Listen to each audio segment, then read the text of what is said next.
We'll go ahead and call the work session of the Burlington Community School District to order. Let's just start. We'll all go around and introduce ourselves, and then we'll go ahead and get started. So my name's Joel Searan. I'm the board president. I'm Brent Krieger, Supervisor of Buildings and Grounds. Deb Hatterberg, board member. Nancy Wilson, board member.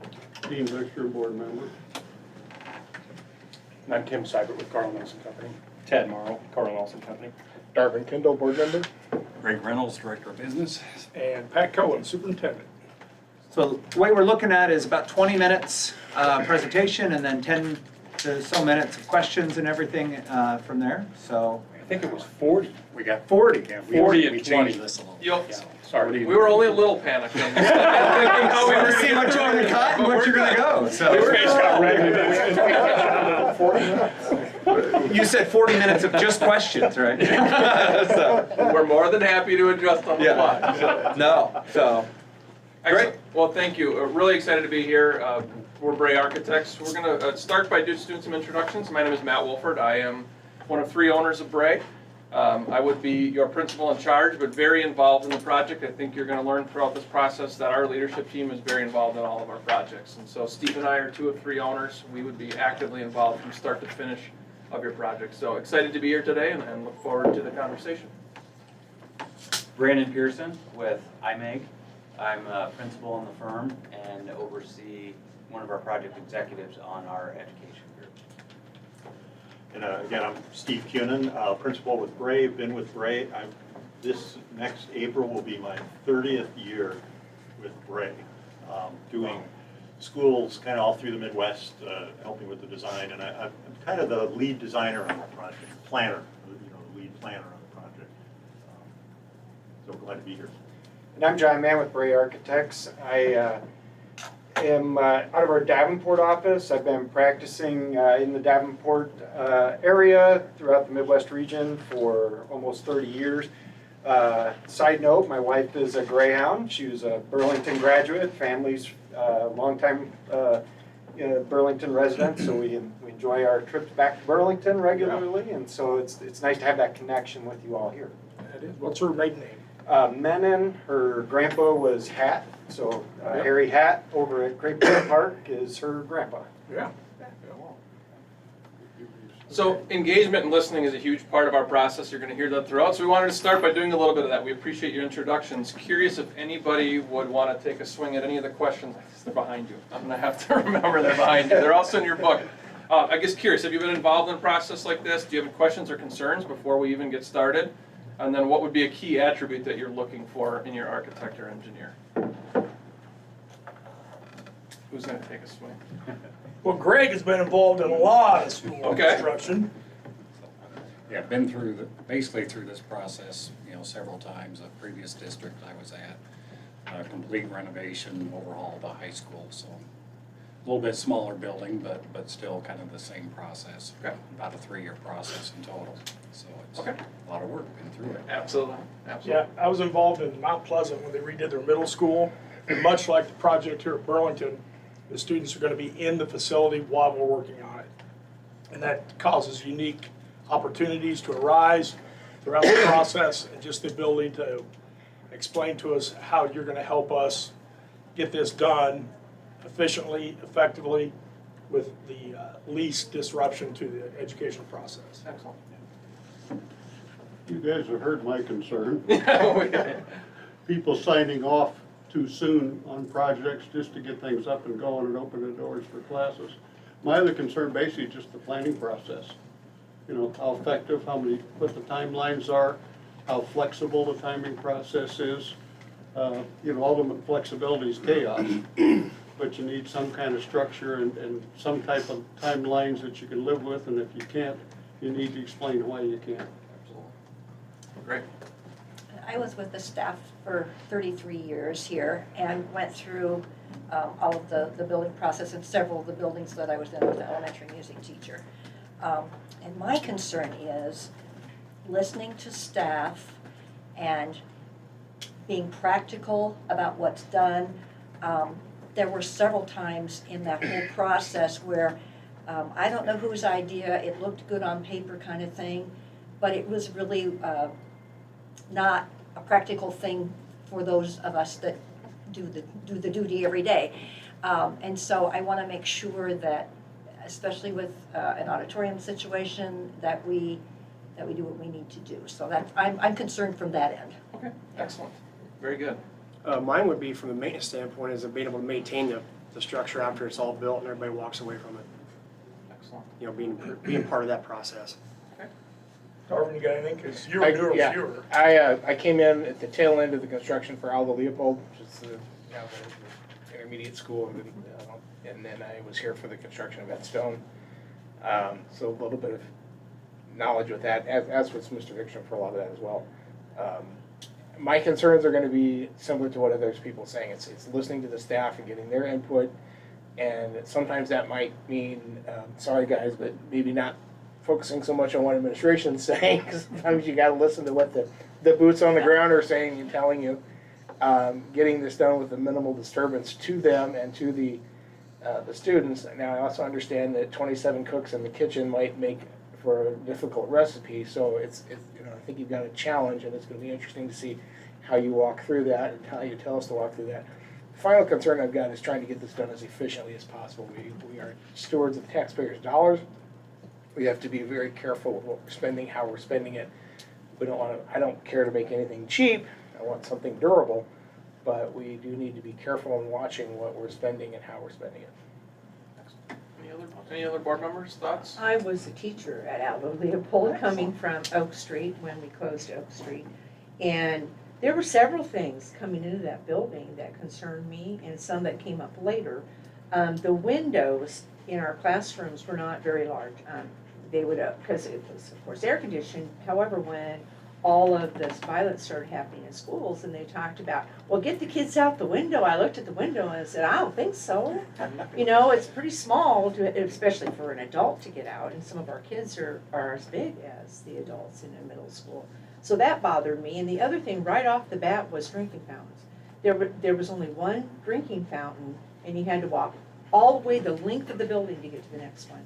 And that was, I thought that was poor planning, you know, with that many children in the building. So anyway, just little things like that came up.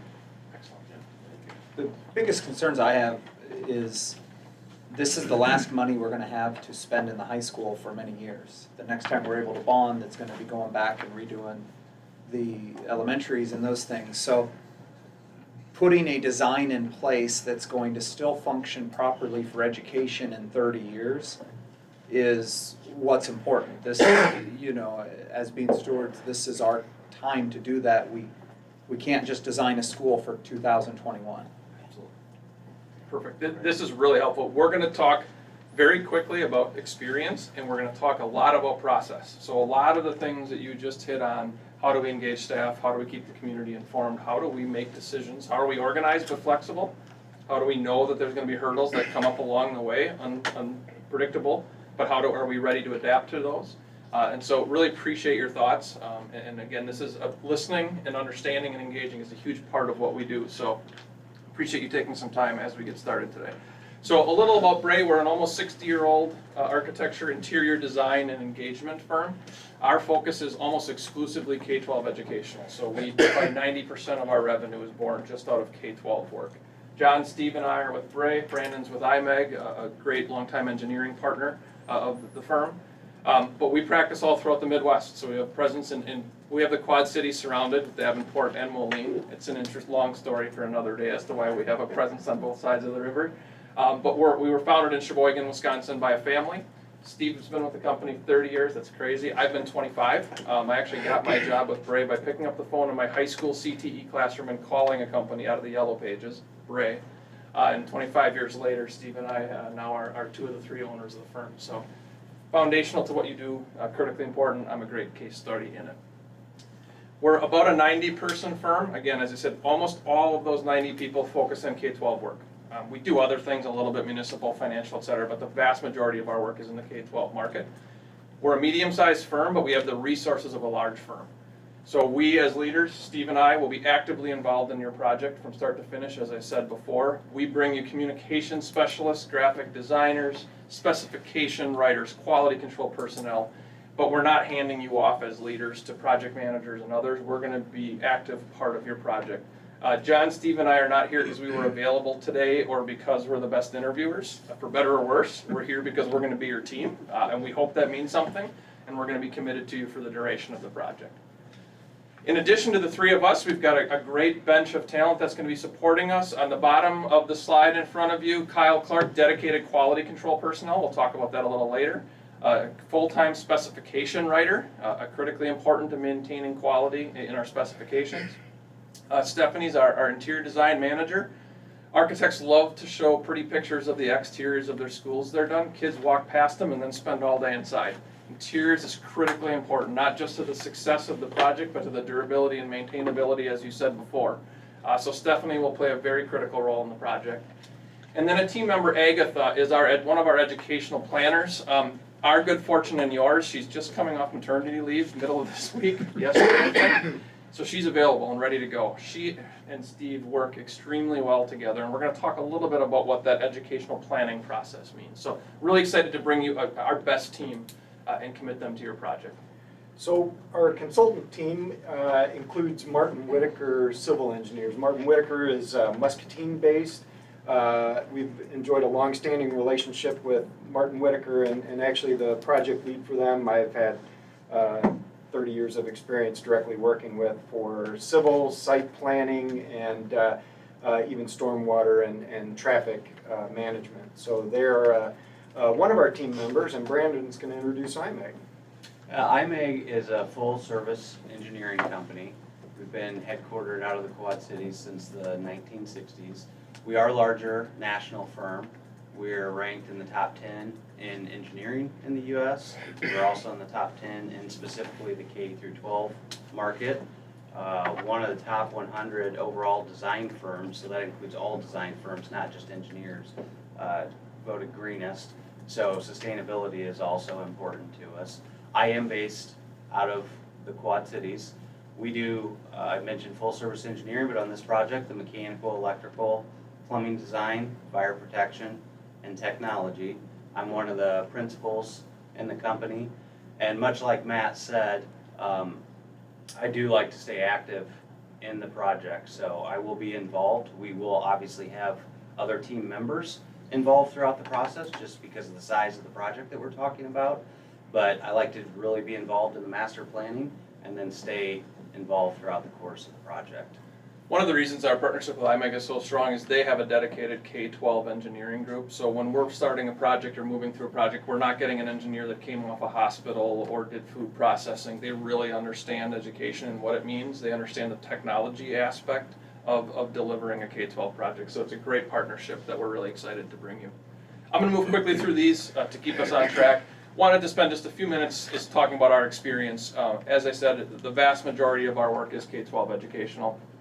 We do a great deal of career tech ed, STEM, STEAM projects. A lot of our work, if not all of it, involves engagement at some levels. We're going to spend a fair amount of time speaking through that process with you today. And we're really proud of, we've done over 50 high school projects, not in our 60-year history, but in the last 5 years alone. Those range from everything from just a really simple secure entry project at a building to brand new buildings and everything in between. But over 45 of those 50 projects are additions and renovations. So exactly what we're talking about doing with you. And then all of them began in the same way with a facilities assessment and master planning process. So what we're embarking on together, not new to us. We've got extremely recent experience to bring to the table in support of this process. So a little bit, and Joel, you hit on it, adaptable space for teaching and learning. We spent the last 15 years talking about what a technology-infused educational environment is and was, and how are we going to make our spaces ready for that. We now have to begin talking about what's next, because technology is inherent, it has to be there, it's a given, it shouldn't even be a conversation, because students are expecting it and they should. So what's next? What's going to come after technology in terms of what classrooms have to do? So adaptability. We're not sitting, I'll take a guess, most of us, maybe not Tad, we all sat on a desk facing a chalkboard, 30 of us packed in a room.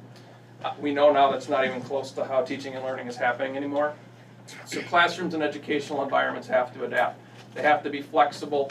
Breakout spaces like you see on the screen, to support the project-based learning and all the different activities that are happening in our high school environments. All of these projects you're seeing as well are renovation projects and our addition projects. This was a two-story dense high school, no natural light in the middle. Really were able to infuse a lot of creative, innovative learning environments into it. And this is an example of a client that had a courtyard and wanted to turn it into, we were going to turn it back to a courtyard. I apologize. They filled it in years ago to infuse natural light to the center of the school.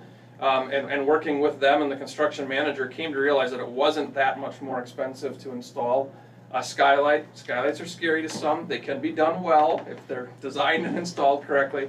It's been transformative. This was a dark core center of a school, no natural light for 30 years. And it's now one of the most sought after environments for students to go and for teachers to teach. So every project is unique, but really needs to be adaptable to support teaching and learning. CTE, STEM, STEAM spaces. These are not hopefully the dark down that hallway where those kids go. They can't be that anymore. All students of all genders are involved in these activities and should be encouraged to be involved in them. Super flexible classrooms. This is a physics lab 1 hour, a robotics space the next hour. The teacher has music playing all day long. It's a really cool, exciting, dynamic environment to be in, and we have to provide space to support that type of teaching and learning. We want to make sure these spaces are on display, so off in the distance you can see a few students. We try as best we can to put these spaces as part of the overall flow of the day. So make them things that students that maybe weren't interested in welding or woods or robotics or engineering, whatever it might be, they see it, they experience it, and they may actually check it out and consider a course. So trying to, as much as we can, build transparency into these CTE areas. Here's another example of that. Make them part of the main flow.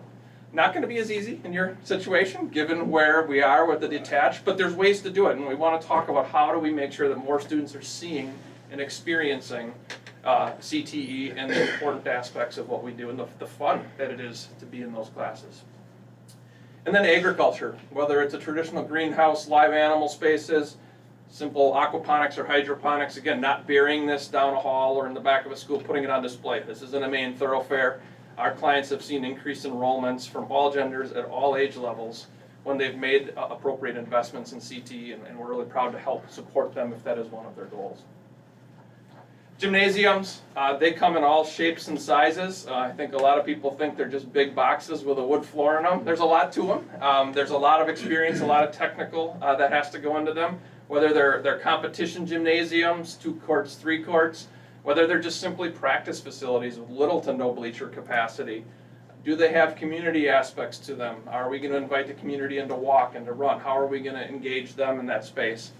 A wide variety of these spaces. We've done just about everything, from indoor tracks with field houses to single court auxiliary gymnasiums and everything in between. So again, a lot of great experience on the athletic side. Performing arts is critically important. We have done over 30,000 seats of performing arts in the last 20 to 25 years. Steve has led the vast majority of those for us. So personal experience with Steve, firm experience, is unmatched. It's not just the performance venue, it's the rehearsal space and spaces that support the performing arts. Small venues of 200 to 250 seats, complete renovations. This was not a single new square foot added, just breathing new life, new technology, new sound systems, lighting and rigging. This is a project up the river in Comanche where it's actually both. This is remodeling and expanding their current house and then adding a stage outside of that. 2 brand new 800 seat, full fly, full orchestra pit, and everything in between. So again, great deal of expertise with the subtle, small pieces that make these spaces successful. And it's going to be your venue. And so we're going to be bringing our expertise to the table, and you're going to shape that with us. We know the importance of the building system upgrades, and Brandon's going to talk a little bit about their expertise with this type of project. Yeah, this is your heart, lungs, nervous system of the building, right?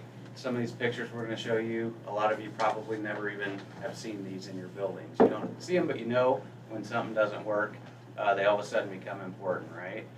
So one of the things Matt touched upon, IMEG is a larger company, which offers us a lot of resources. It's nice from the standpoint that if you ask us, have we designed that before? The answer is almost always yes, or we've looked at that. We do have a dedicated education group in our Quad Cities. So I'm on that team, I'm one of our project executives. That's the staff that'll work on this project. That is all we do, is higher ed and K through 12 design. So we know how schools operate. Some of the CTE equipment that you showed earlier, we're familiar with that. It's not gonna be the first time our staff has seen that or asking about that type of equipment. And it really, we found, provides a really great benefit to the clients because we know the language, we know the school's type of systems that typically go in, the historic aspects of them, and some of the newer technologies. We're also highly focused on sustainability. We were able to create a director of sustainability position, have a sustainability group. So again, K through 12 budget is obviously a concern like any other project, but schools a lot of times have sustainability goals, and we do a lot of high performance to where we're able to pull in parts and pieces from some of those projects as well to really try to give you a good, efficient building that is maintainable and also process related, presenting you with options on the system. Ultimately, it's your guys' choice. It's your guys' building that you have to live with the 30 to 50 years or longer on these systems. Valve access, those type of things. That's where we like to present choices, pros, cons, give you those options, make recommendations, and work with you guys and the entire team to move forward with those type of decisions. So we love showing pretty pictures of spaces, right? That's exciting. That's the stuff that you think kids are going to engage with and be impacted by, but we can't forget how important and how big the investment is going to be on the system side of this. Not just the ESSER funded project, but whatever aspect of a SAVE funded project as well. So I want to make sure you understand our commitment to and our understanding and knowledge of what it takes to address the building systems effectively. So we're going to transition to approach. There's 3 general phases that we undertake, and it doesn't matter if we're doing a facility study and master plan or diving right into a project or some hybrid like we're talking about doing here with the multiple funding mechanisms. We're engaging, we're exploring, and then we're executing. So we're going to start with the engagement aspect of what we do. Staff engagement, so Deborah, to your point earlier, it's a critically important piece of what we do, Darwin as well. We start typically with a survey. Pretty important only because it gives everybody an opportunity to participate. It's pretty simple Google form, we send it out, it's asking some high level questions, what's working about your space, what isn't working about your space. We're going to quickly know, if we don't already, that it's not heating and cooling correctly and they don't have enough storage, so we'll say thank you. But we're really also trying to drive a lot deeper into what are we not providing space-wise that is affecting teaching and learning. Are there aspects of your curricular delivery that you can't do because of space? So this goes to all staff members, and it's a great foundational initial touch with them regarding facility assessment and master planning. We're going to follow that up with listening sessions. So what did we learn from the survey? We're going to delve deeper. Let's start drilling a little bit deeper into aspects that we learned from that process. Again, this is very foundational, very critical to the success of the project. We haven't even talked about solutions. We haven't talked about cabinetry or air conditioning or outlets or anything. This is really just understanding what the users every day believe the needs of the school are. Student engagement is an aspect of what we do. This varies broadly with our clients. Some want a high level of student engagement whereby students are involved in all of our committees. I'll talk about that in a little while. Other times, we're really just meeting with a core group of students. Sometimes we do what's called student for a day. So actually, Agatha, our educational planner, Steve, and others will actually spend the day with a student. They'll be a student, experience what it's like to be in the current school for a day. And it's really important to understanding the student lens as we're looking, especially at high school work. And then finally, community engagement. This varies broadly, again, by client, depending on exactly how you want to go about it. If you're interested, we've got a great deal of experience with community focus groups or community engagement sessions. There's a kind of a more detailed outline of how that could work in tab 1 of your book today. But what we've found is generally it's best if we bring content to the board and the leadership team first. If you're comfortable with the direction we're heading, we then go do some focus group and engagement work so that the focus groups and the community aren't getting ahead of the board. The board's comfortable with the message, the content, the direction we're heading. But those focus groups will do we have a full-time communications staff that support our clients, so I don't believe, Pat, you guys have communications director on staff or anything? We do, we have a PR person we just hired this year. Okay, excellent. So whether they lead that effort, whether it's a partnership of our communications staff and them, whatever we want to do to drive attendance at these focus groups, social media, direct mail, anything you can think of, our team will support you with. And then when we do host those meetings, they're not just sit and get. We don't say, come and listen to us yammer on for 45 minutes about what our needs are and what we're going to do. We present on a topic for 10 or 15 minutes. We break into small groups, and then we facilitate dialogues at tables. These are large plots at the table. Each of those groups is being asked to write down their thoughts and feedback. And it's really a much more engaging process than a traditional focus group.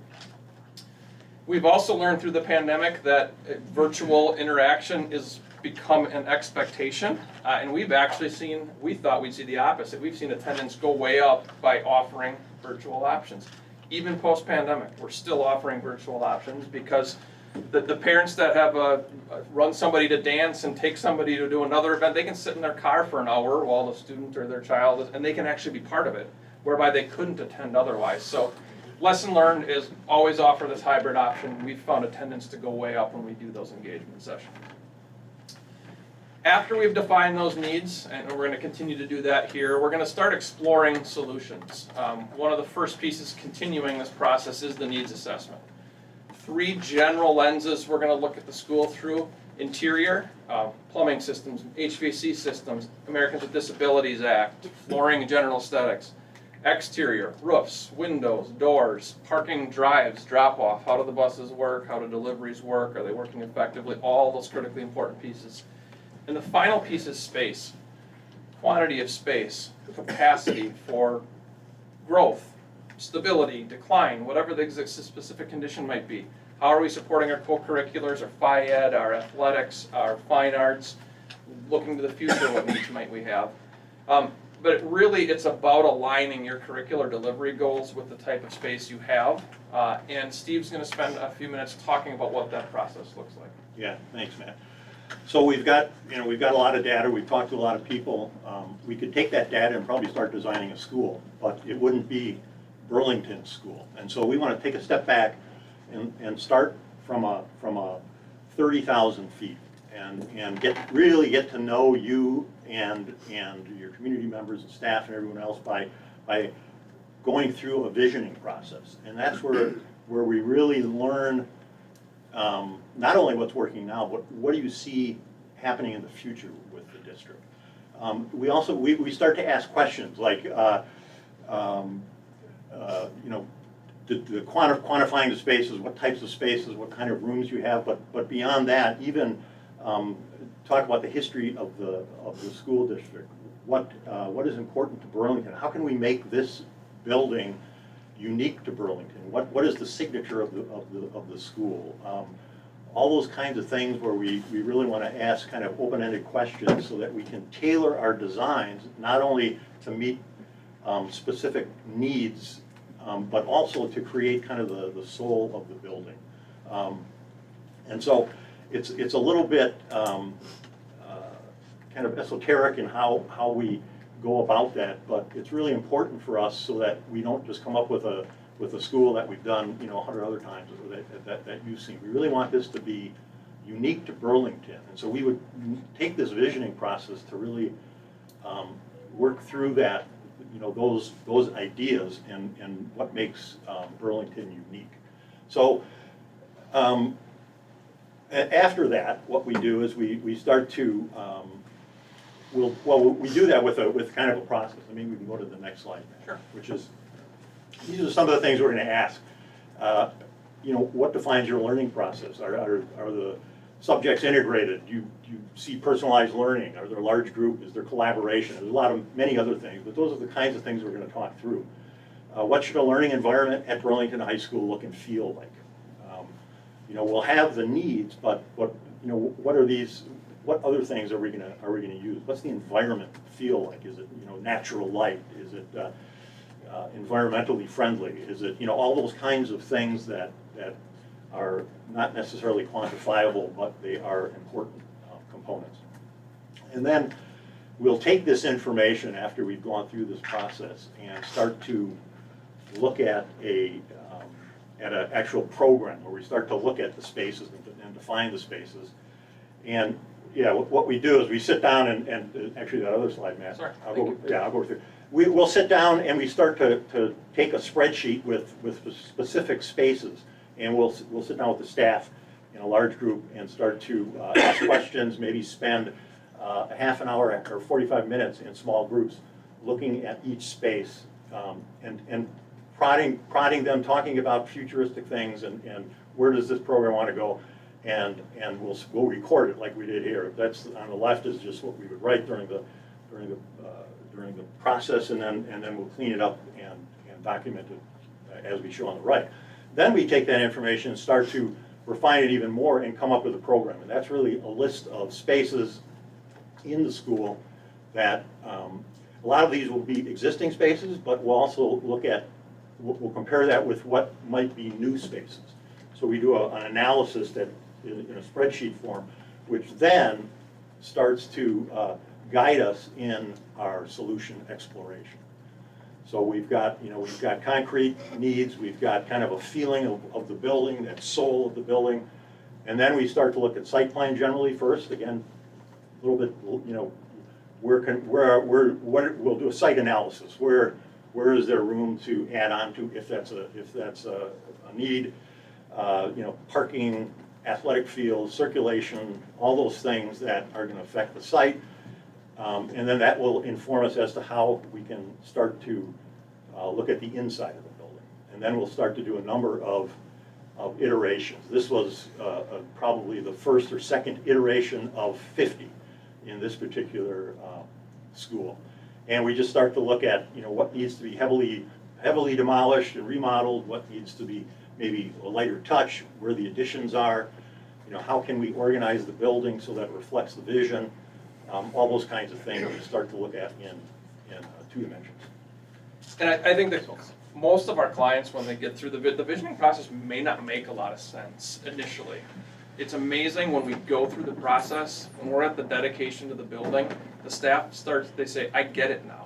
I see what you were asking about when we began this process 2, 3, 4 years ago, and it's really reflected in the final solution. It's really hard to explain exactly what that is, but we're really excited about what it does for projects, for clients, for input, and for engagement. So it's not an easy thing to talk about, but it is a critically important piece to making sure that the building reflects you as Burlington, but also reflects your curricular goals.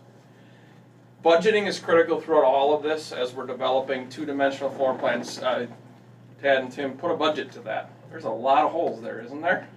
What we do is what's called a preliminary project description. So what we're going to do is sit down very early in the process, and this might be 11 pages long. It's going to describe all of the things you mentioned before.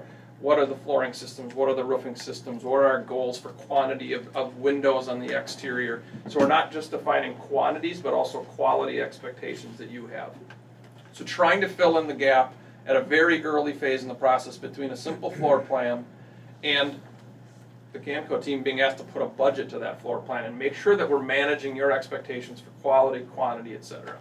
So this document starts very early in the process and is developed and revised and adjusted over time as the concept does, but it's really helped make sure that the budgets reflect your vision early in the process when we don't have specifications and elevations and heights and all the different things. So critically important step in the process.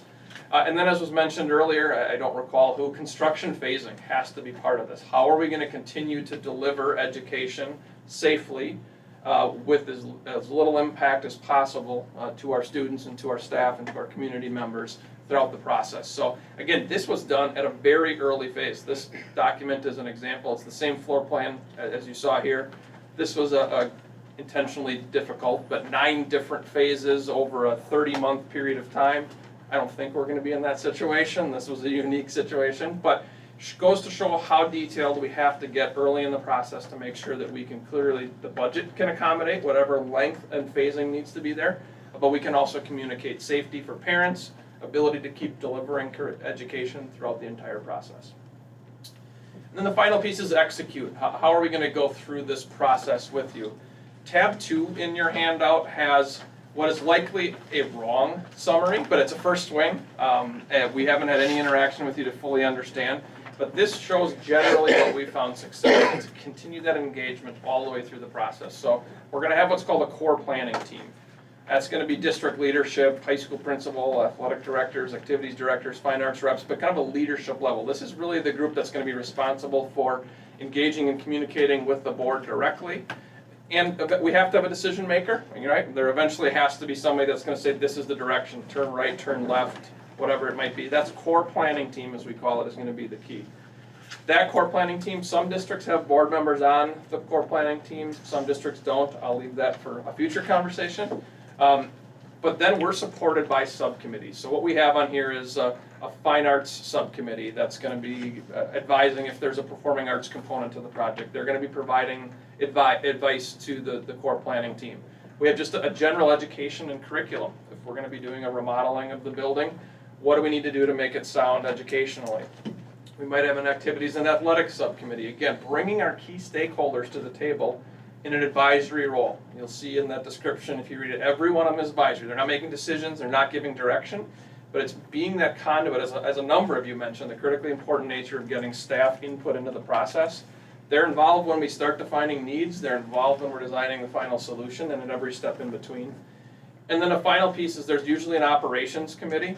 That's getting to, we have to maintain this building, we have to clean it every night, it has to be durable. That's gotta have a voice, and it's critically important that they're represented. How are we gonna maintain the grounds? How are we gonna plow the snow? All the things that seem like they become afterthoughts, we don't let them be, because they're a formal subcommittee who's advising us throughout the entire process.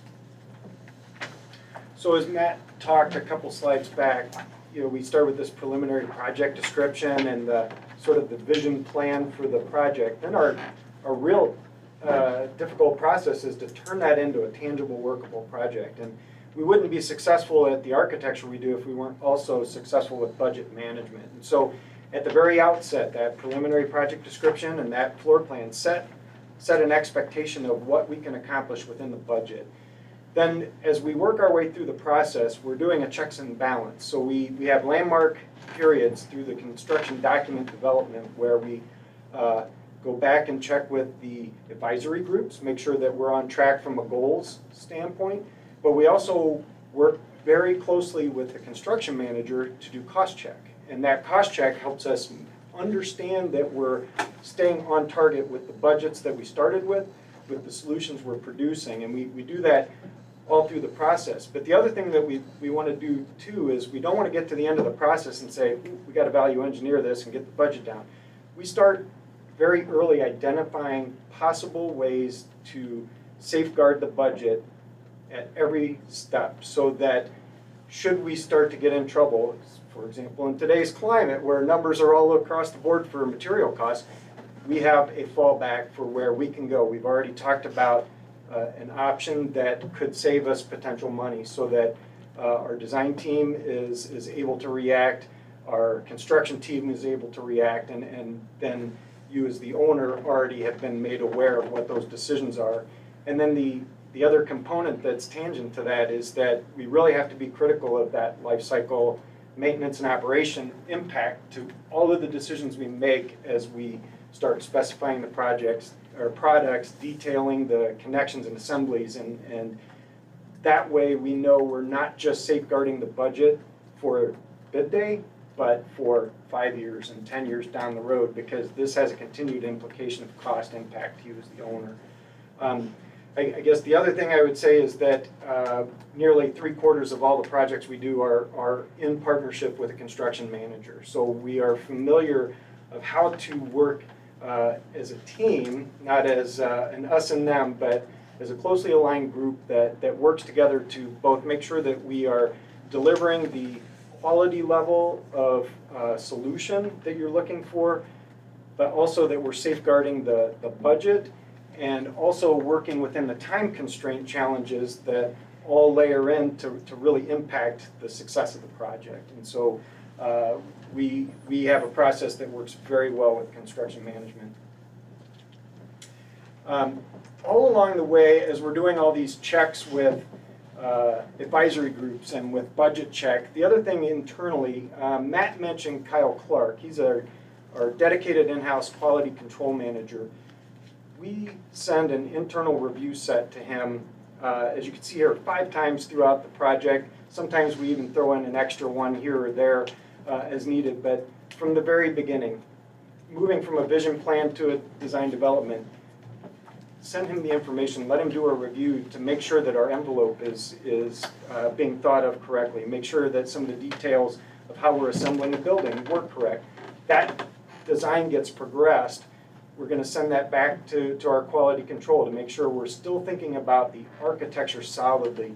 And then through the construction document process, as we produce budget sets for the Nelson team, we're also going to produce that back to our quality control so that the details, the way the set is delivered for anybody that's going to produce a cost estimate on it, that is sensible and also well detailed for you. And then lastly, when we're done with the project and it's out for bidding, we're going to do a 100% review set so that our quality control team can still have the opportunity to address any potential issues via addendum before the final budget's in from a pricing standpoint. So we feel that that gives you a very solid piece of architecture for your project. As we've said all along, engagement is critical. Even when the project is being designed and there might not be as exciting things going on during construction, we'll work with the Canco team. Our communication specialists in partnership with your PR staff, we would recommend doing a monthly progress report that's emailed to staff, emailed to parents. Not only during the design phase, they're pretty boring early on. We met, we decided, we're looking at, but we have to keep engaging and communicating with them. It's taxpayer dollars and they should be part of the process. We can do direct mail pieces. We're going to celebrate groundbreakings, can do construction tours when we're able to in a safe manner, and obviously celebrate dedications. But again, our team will support you through all aspects of that, again, as much or as little as you may need, and we're happy to support as much as we can. So finally, and we got to move quickly to stay on track here, and that's appropriate since we're talking schedule. I'll say quickly, there's 2 schedules here. Tab 3 is a preliminary facility assessment and master planning schedule. I really appreciate the Canco team provided some milestone target dates over the last week. That was really helpful. We moved him up. That's okay. That's okay. And I honestly, we were gonna propose, so you beat us to it, as accelerated facility assessment and master planning process as we can. Now, I will say, I don't know what that means exactly until we get together and start talking about it.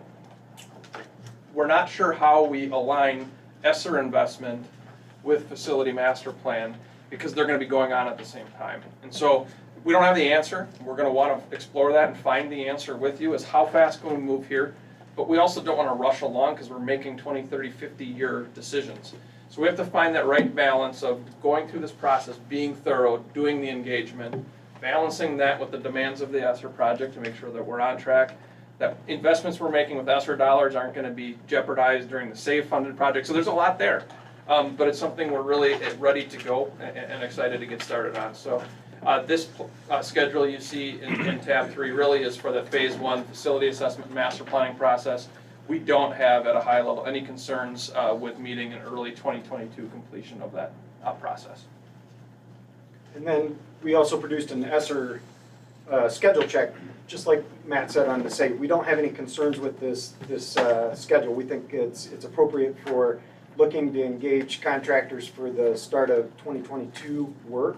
The only thing you might notice is there's a single dot in bidding, and we really think it's worth consideration of trying to get an early procurement package out for major equipment or long lead term items. If you're truly starting construction in say, May of 2022, we really ought to safeguard that we have everything on hand that needs to be there. And so if we work diligently enough with decision making quickly enough, that'll allow us to facilitate purchase of anything that we would otherwise be waiting on, so that May of 2022, we're not just starting demo, but we have equipment on site and ready to be installed. And I think that will make for a more successful project.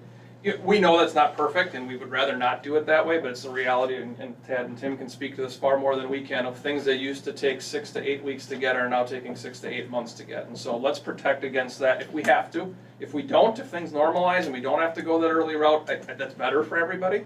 It's also our job to bring ideas forward. When there's a hurdle put in front of us, let's clear it together. And that's an example where we understand that we're going to have to be flexible with schedule, and that early procurement might be needed depending on the lead times on certain aspects of that first project.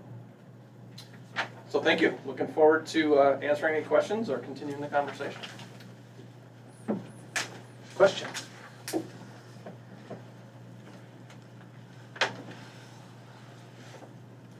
One question. Yep, go ahead. What if there's a disagreement between these people and you people? How's that resolved? I would say generally, we actually noted on our slide, there's going to be times where we are challenging each other. I think we're both doing it with your best interest in mind.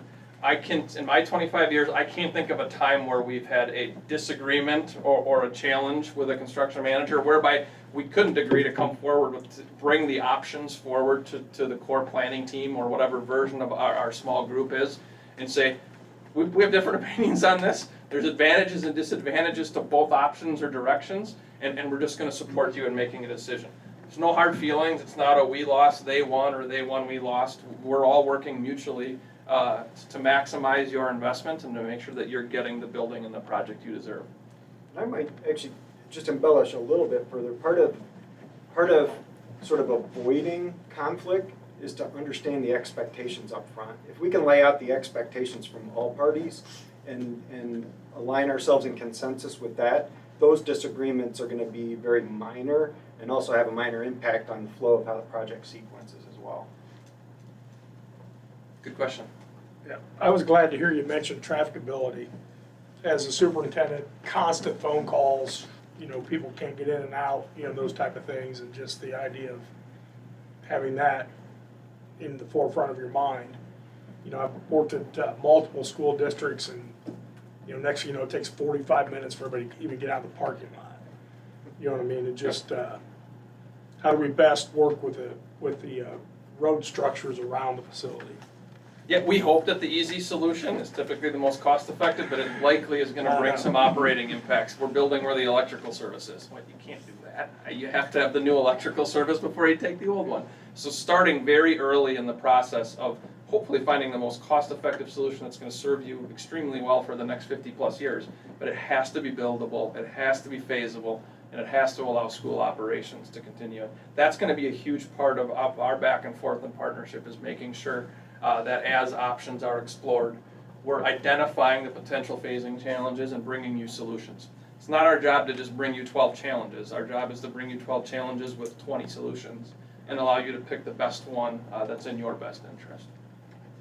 Can you talk a little bit about, obviously, when you start the initial process, the engagement with the different committees and groups, the wants, needs, and desires always exceed the available funding. Yep.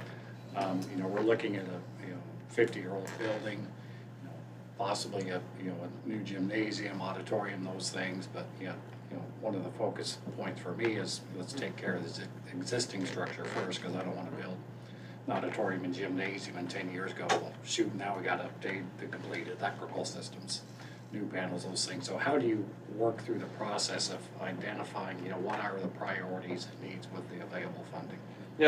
So our general process is when we get to the space programming and master plan exploration, we're going to have immediate, emerging, and future needs.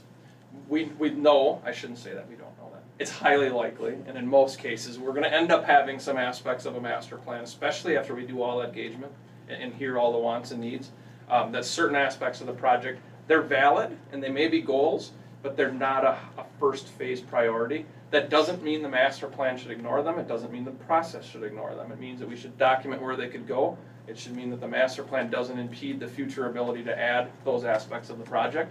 And it's really, when we have a defined budget, I can probably only think of one project in my life where we didn't have a defined budget, and it's a private sector project with a billionaire owner, so that's a very different and far more challenging than you can imagine process. Every project we do has a defined budget.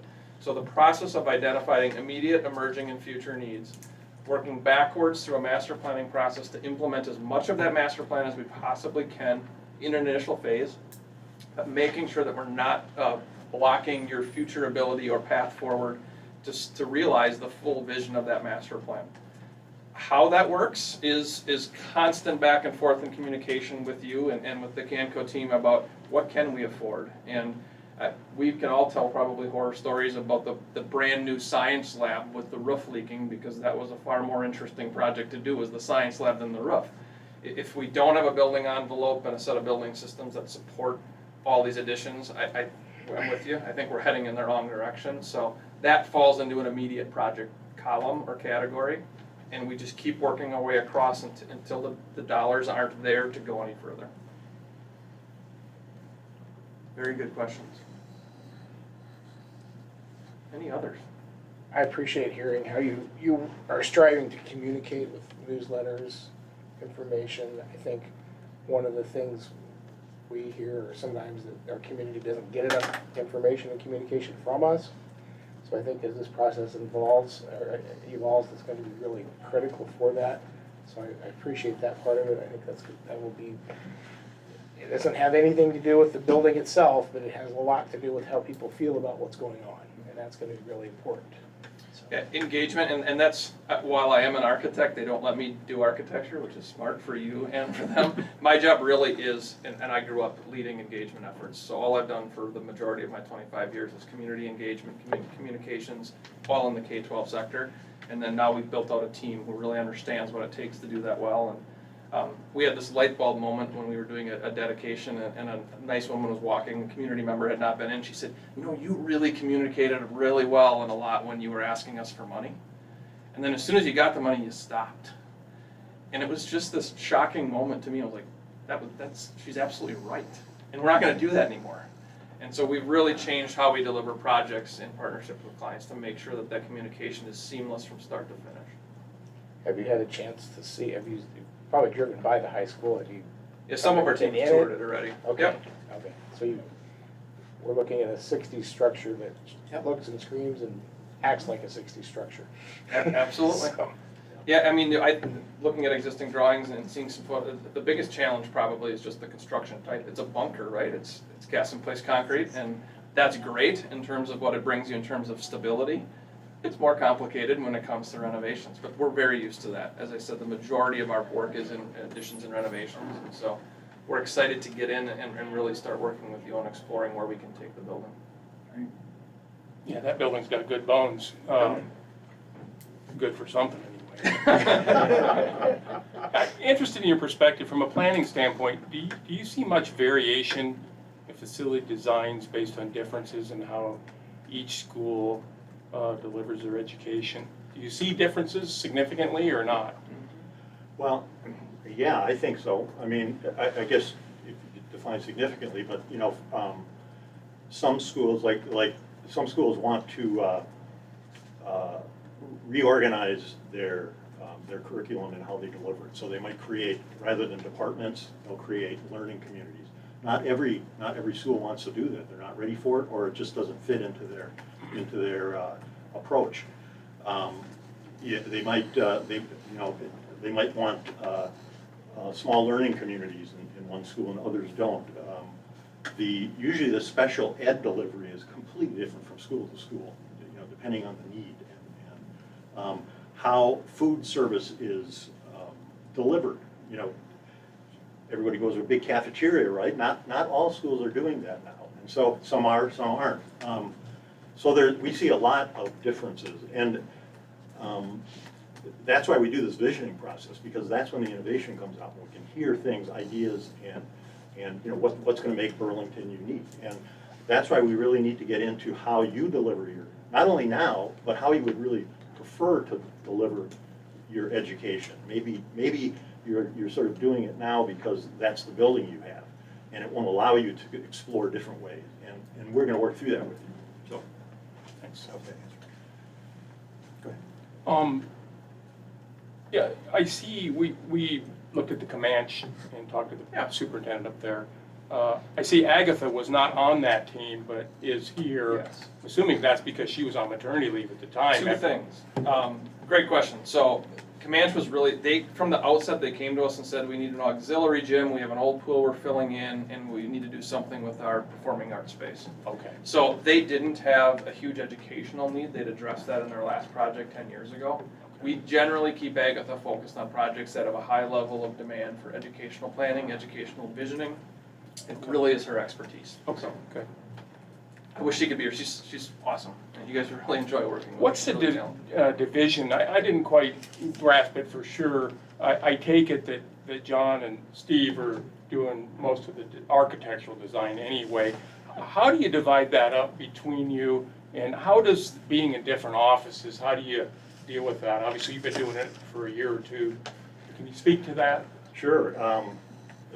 Well, in the last year, it's been really pretty easy because, you know, we've been doing so much on YouTube. We've become experts in YouTube. I mean not YouTube. Teams, whatever. You know, I'm the old guy. Yeah. Even I've learned Teams and so that's been one way. But we travel down here. When we were doing Comanche, for instance, we'd be down here every other week for meetings. And so we have an office, you know, that we in Davenport that we meet at, or a lot of times we'll just meet at the school. So we're in. I mean, we talk. We also have teams in our firm, and the teams have regular weekly meetings, in-house meetings. And everybody involved in the team, whether they're actively working on the project or maybe they're going to be working on it in a few weeks, are part of that meeting. So every week. How do you divvy up the design responsibility between you two then? So- How's that work? Yeah, Okay. realistically, the general division is Steve and Agatha are design focused, not that John and I aren't. Steve and Agatha are design focused, programming, educational visioning, delivering the design. Okay. They're supported by interior designers. John and I are, quite frankly, more project management, schedule, budget, client communication, community engagement.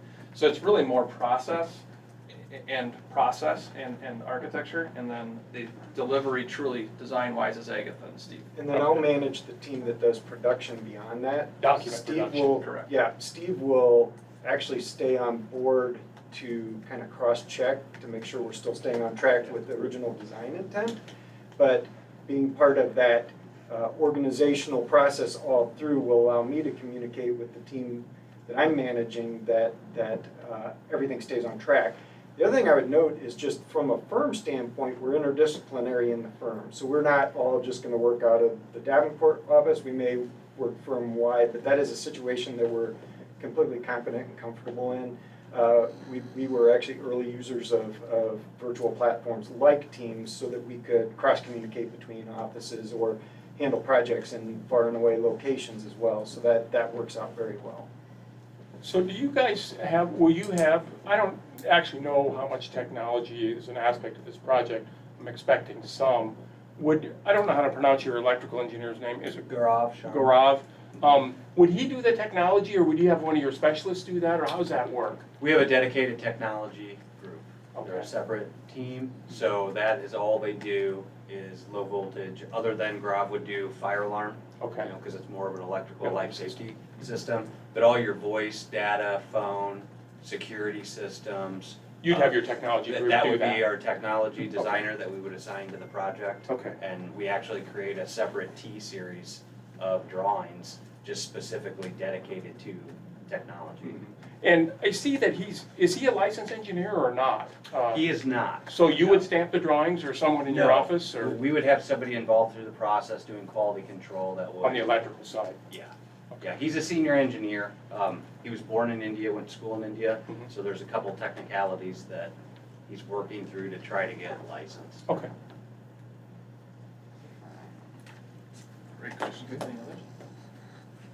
I think we're running out of time. Yeah, No, I think we're at it. Yeah, you guys have other questions? All right. Well, thank you guys for coming. Really appreciate it. The plan is we have a meeting after all of the presentations today. It'll be up to the board if we're ready to make a decision or not.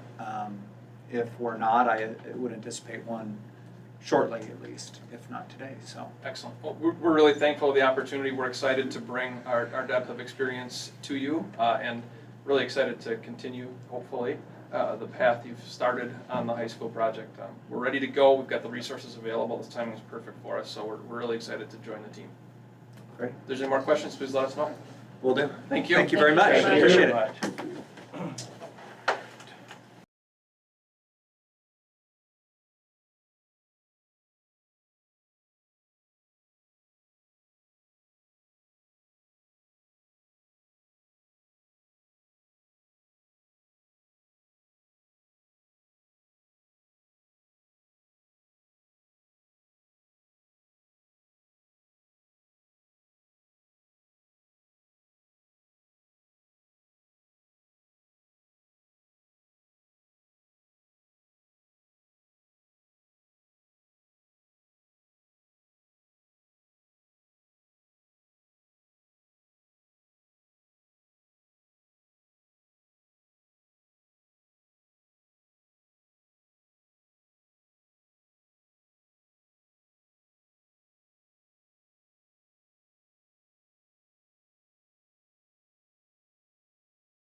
behind you, sorry. No, you're good.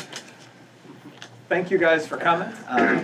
We have, we'll say about 40 minutes for presentation, and then from there, we'll go to questions. So my name's Joel Searon. I'm the president of the school board. We'll go around quickly and introduce ourselves just so you know where we all are. So. Hi, my name is Brent Kruger. I'm the supervisor of buildings and grounds. Hi, I'm Deb Catterberg, I'm a board member. I'm Nancy Holson, I'm a board member. I'm Dean Vikstrom, I'm a board member. I'm Tim Seibert with Carl Nelson, CM on the job. Tad Morrow with Carl Nelson. Darvin Kendall, board member. Greg Reynolds, Director of Business. Pat Cohen, Superintendent of Schools. Go ahead. Very good. Well, first of all, I want to thank you for the opportunity to be here. We're really excited to have an opportunity to present our qualifications. This project is one that's very important to us, and so we want to share our thoughts about your project and a little more about our team. So our agenda today really is to start with introductions. We want to focus more on your project, talk about our process in terms of how we're going to go through this assessment and master planning process. And then we did submit several projects, and time permitting, we'll touch on a few of those. If you had questions on any of them, we highlighted a few that are pertinent to our group's experience together. So that's our roadmap for the next 40 minutes or so. So my name is Vitus Baring. I'm the president with SVPA. I'm representing the third generation of ownership there. So been with the company about 23 years. Originally a native of Colorado, and I've been in Iowa for the last 23 years or so. My name is Leslie Wilson. I'm an interior designer at SVPA. This is my 14th year with the firm. Been in the industry for 22 and working on education projects the entire time. I'm John Osterheis. I'd be the project architect. I've worked on a number of school districts that you can see there. Yeah, I'm just excited to be here with you, and thank you. I'm Martin Meyer. I'm with PSBA. We'll be doing the structural and civil work for this team. Been in front of you before on a couple other projects way back when, so we'll talk about those in a little bit. I'm Eric Meyer, not related to Martin Meyer, the same last name. I'm president of Design Mechanical. We are a mechanical design firm only. We just do all the mechanicals. I'll be the chief lead mechanical engineer on this project. I started my career in Houston, Texas, actually, and I've been back in the Midwest now 26 years. So I'm looking forward to working on the project. So just a little bit about SVPA. We've been in business for 68 years. So we're a staff of 22 people, so we think it's a really great size. We've tackled projects large and small, anything from 100 million down to 100,000. So we feel like this project would be a great fit for our team. One of the things we really pride ourselves on is retention of staff. So the people that you're working with today will be the same people that you'd be working with 10 years from now if we have the opportunity to develop that kind of relationship. Over half of our staff has been with us for more than 10 years. Architects kind of have a reputation of having an ego and sort of wanting to do architecture for the sake of what they do, and that's not what we're about. We're about meeting your needs and listening to what's important to you and giving you the best value, and not about making a cool building that is important to us. So that's really sort of one of our core values. And then a level of principal involvement. I'll be directly involved with the project all the way through as the principal in charge. Working with John will be really heavily boots on the grounds, but as far as process management, making sure we're staying on schedule, on time, the contractors and consultants are working well together. I'll have a direct hand in that, and I think some of you that have worked with us before, I think, can attest to that. So I'm representing PSBA. My role personally will be small, much like Vitus is as a kind of a general manager for the team for pepping, but the majority of the work will be by Charlie Bach, our structural engineer, and the civil work will be done by Michael Pearl, a professional engineer. Firm's been around since 1968. Done quite a bit of highway work here in southeast Iowa, other industrial work. We did do some work for this district here relatively recently, and Michael and Charlie are both energetic people that are going to add a great component to this team. And I'll introduce my team. I basically started design mechanical in the year 2000, so we've been in business 21 years now. I started with Chris Reuter, my partner, and then Chris Livesay. Two Chris's. Chris Livesay joined us. He's been with us now at least 10 years, I think. All three of us are owners, and I think one of the advantages to us is that the owners are actually working on a project. We're not going to assign it to a young engineer who's only been doing it for a few years. You're going to, I've got 34 years experience, and Chris Reeder has 25 years, and Livesay at least 10, and he's probably one of the best control engineers around. He's fantastic with controls. As a matter of fact, we do commissioning too, and Chris Reuter and Chris Livesay, especially Chris, does most of all the commissioning and retro commissioning on buildings. So he's familiar with Johnson, he's familiar with Honeywell, Lawn Works, BackNet, all of that stuff. He's fantastic controls engineer, and I understand on this project, controls will probably be an issue we have to deal with, so, with the pneumatic control system. I think one of the reasons we wanted to integrate with some more local folks that are familiar with your building is, just these guys will talk about it in the future, but they've done the most recent mechanical upgrade to the high school, putting in the new chillers, and there's some familiarity with some of you here, and so we thought it would be really good to create a creative partnership with some local presence that's really at your fingertips as we get through the projects. So thought we'd just talk with a little bit of sort of kind of an overview of our understanding of the district. The enrollment in this last year was a little over 3,900. We know there's been some decline in enrollment over time, and that's not uncommon. We're working with several districts in this area, and it's not a unique thing. I think open enrollment out is certainly a challenge, about 720 kids, and so we certainly hope to have a positive impact with whatever we do to help attract and retain students that want to stay here and go to high school here in Burlington. Part of the district's vision, as we understand it, is to have a profoundly positive impact on the students.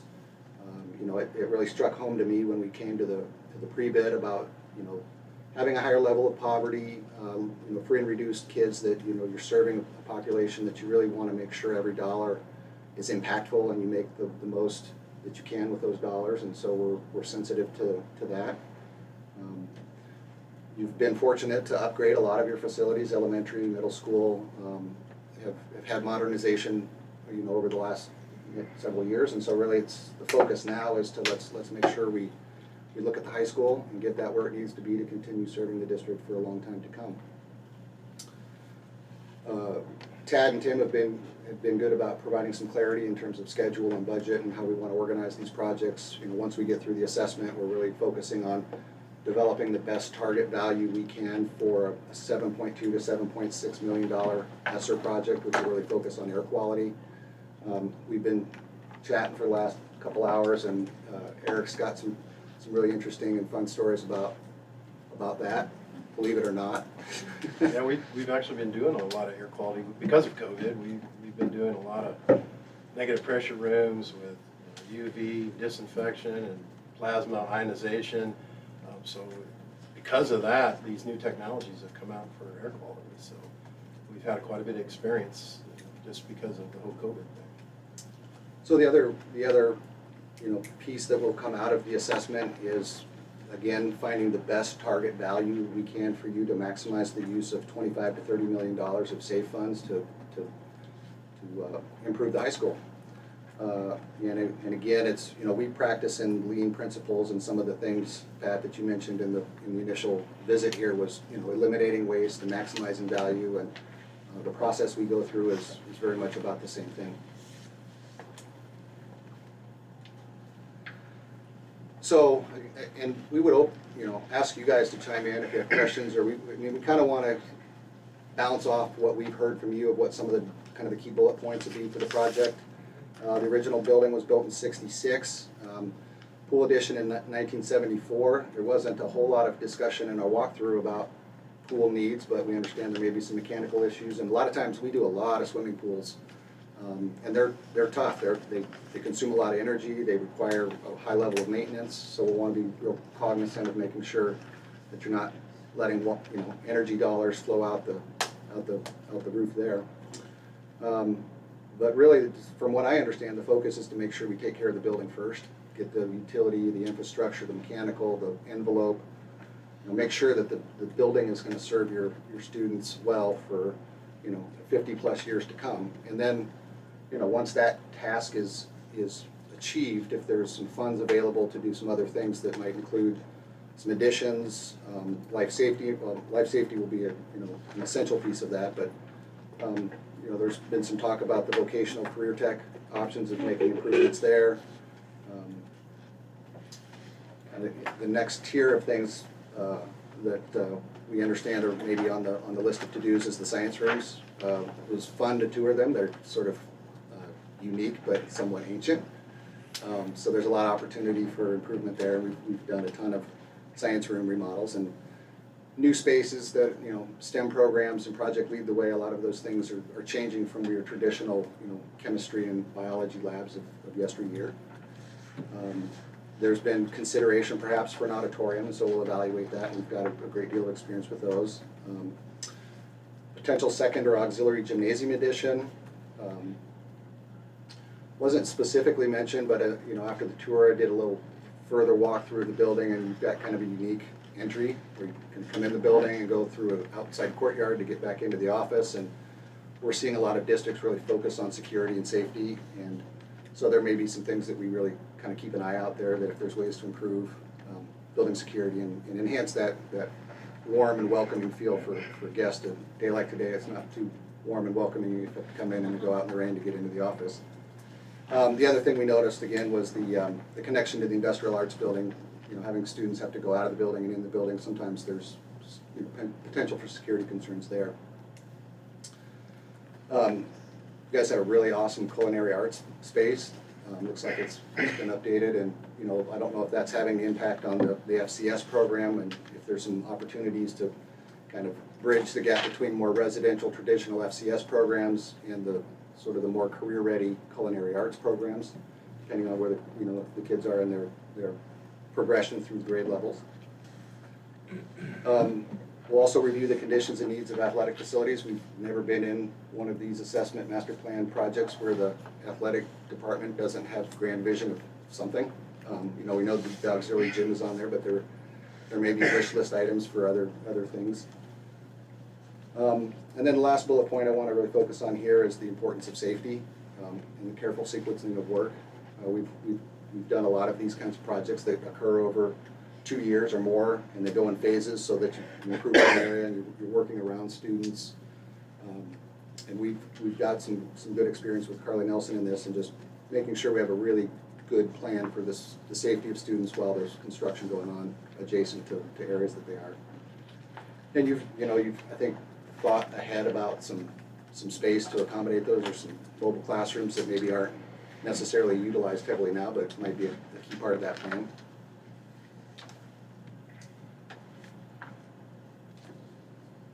So then I'll turn it over to you guys for some of the other issues you're seeing here. So in 2017, we teamed with DMI, Pepping and DMI. Eric and I both worked on that project. That's probably why most of my time spent in this room. The chiller replacement project. To get that done, we really had to gain a pretty comprehensive understanding of your total mechanical system. And it was a really good experience for us. We did that very efficiently.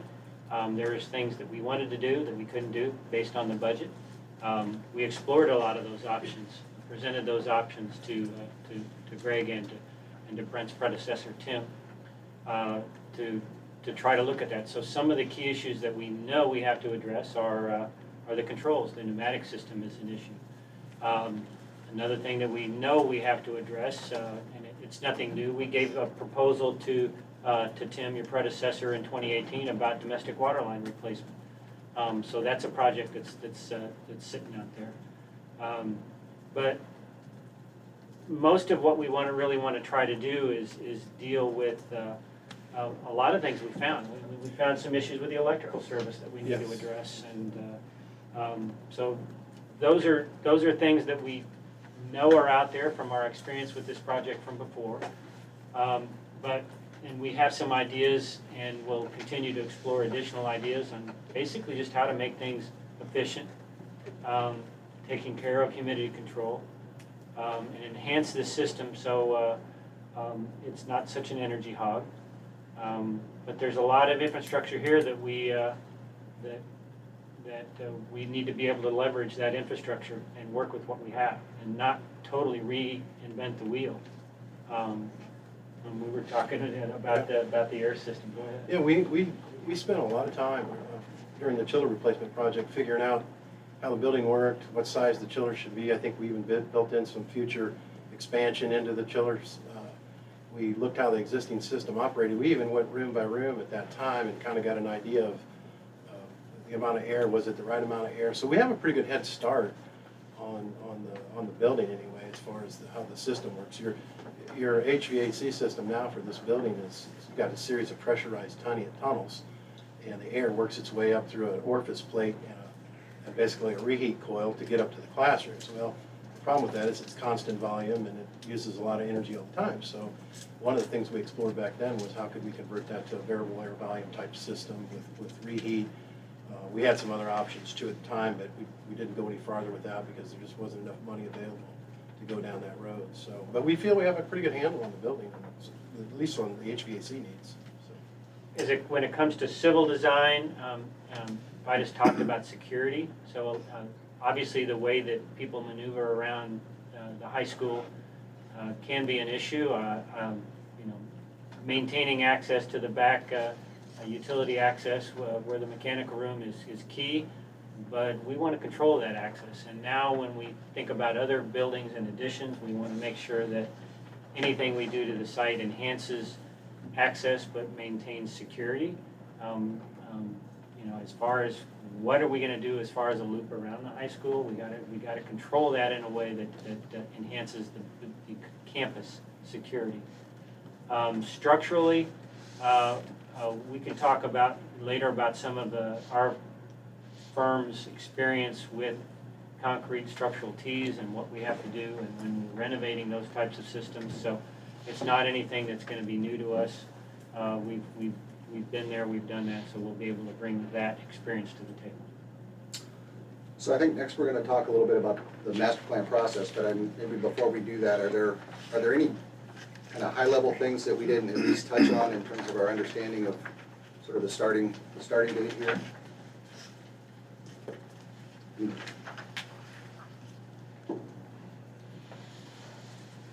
Wild desires for some?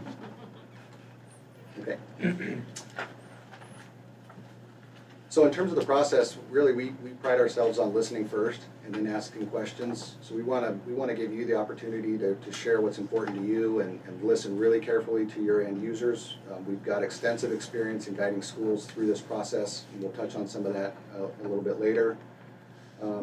We've got a seasoned team that really knows some of the best projects that come out is when we really carefully respect and understand what your leadership team, the value and the knowledge that you already have, and make sure we're extracting as much of that as we possibly can.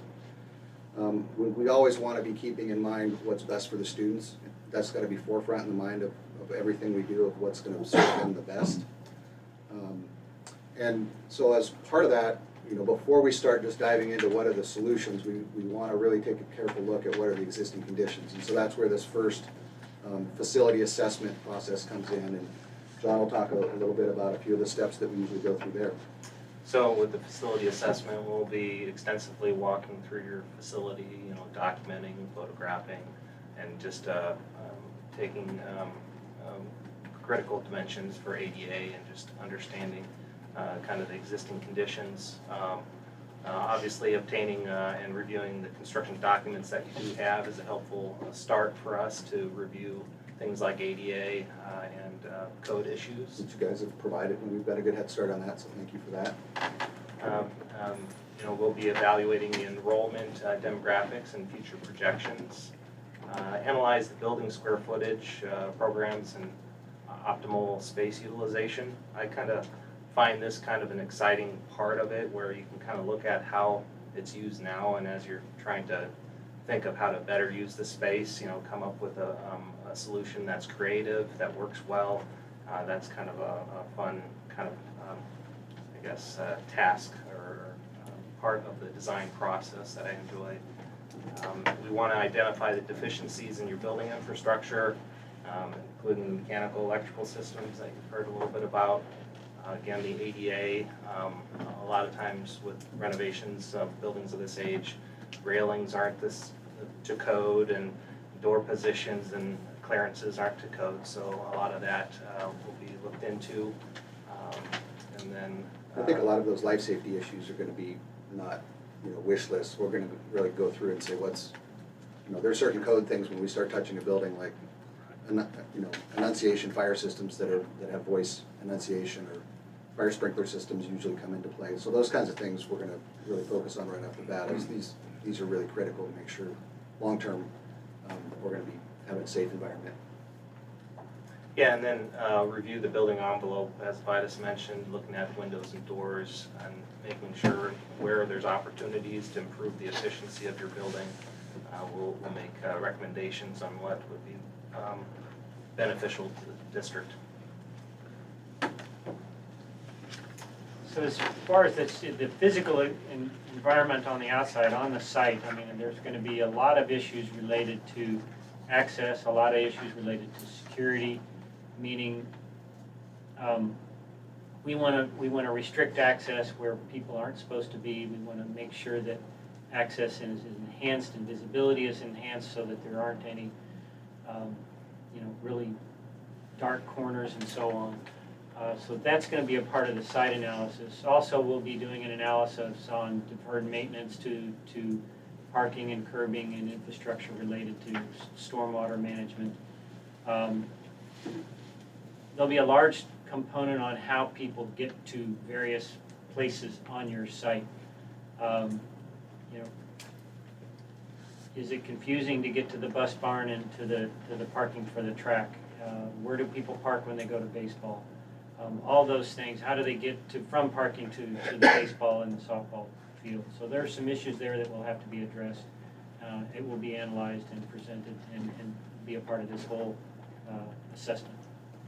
And part of this physical assessment, you can see kind of an example of a matrix that will generate where we identify the space, kind of color-coded by whether it's needed or what level, and then kind of a description of where deficiencies might be. We'll meet with the stakeholders and review input on the preliminary findings from the report, prepare existing condition facility assessment report, making sure that it's understood and kind of a summary of that report, and then finally to present it to the report to the administration and the school board.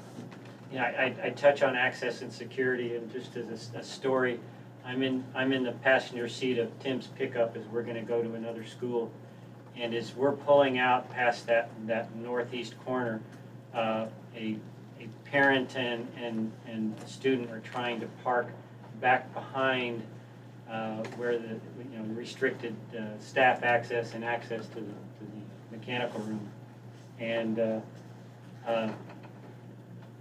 saw Tim's temper a little bit when he saw that, and so that's kind of the issue that you're faced with is how do you redirect that parent access away from the places that are restricted to keep people safe. So saw that firsthand with Tim. I just wanted to relay that story.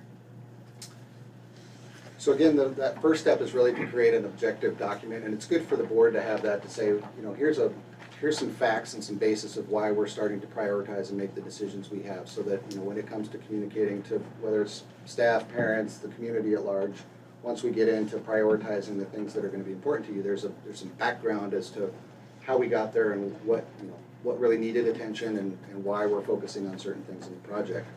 So as we move to the next part, which is really the feasibility study and the master plan, which pretty well relate to what you guys had outlined as components 2 and 3 in the RFP, we want to start by developing sort of a strategy in terms of who we need to communicate with and how we're going to communicate with them. And this is just an example, but it's one that we've had some good success with.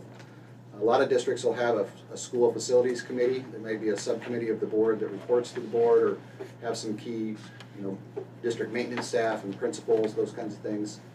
So we want a core team of decision makers that will be able to follow the projects all the way through, so there's some consistency in really it's a group that will listen to, we've got 25 wants and we can only fit 10 needs into the budget, so how are we gonna be careful listeners and make the right decisions in terms of weighing how we get things prioritized. So that's really what we see that group as being.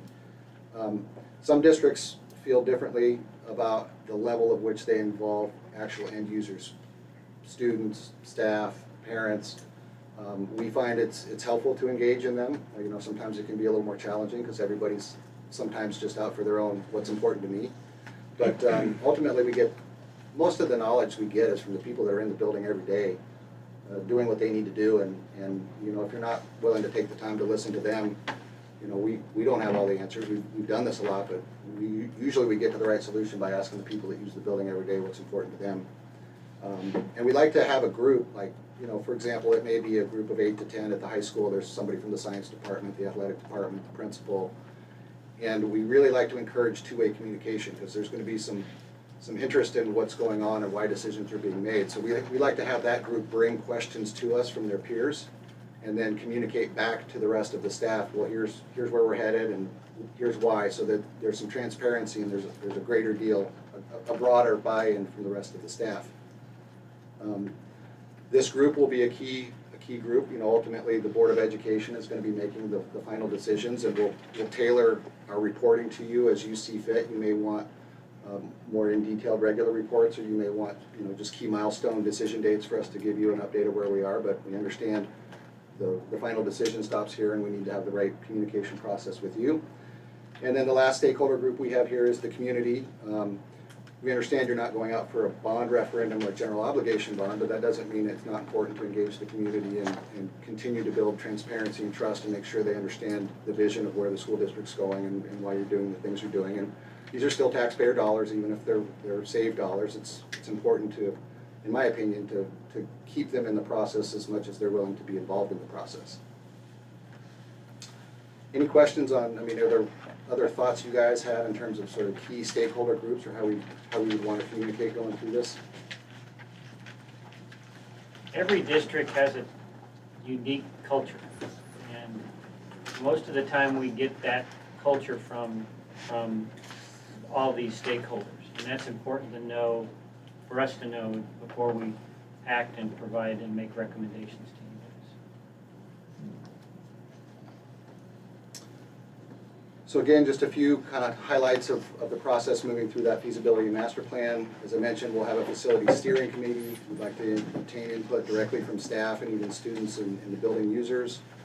Another part of the lean processes that we do in design is target value design. So you've got a budget, and we're going to meet that budget, and we're going to have target values to get there in terms of maximizing the value.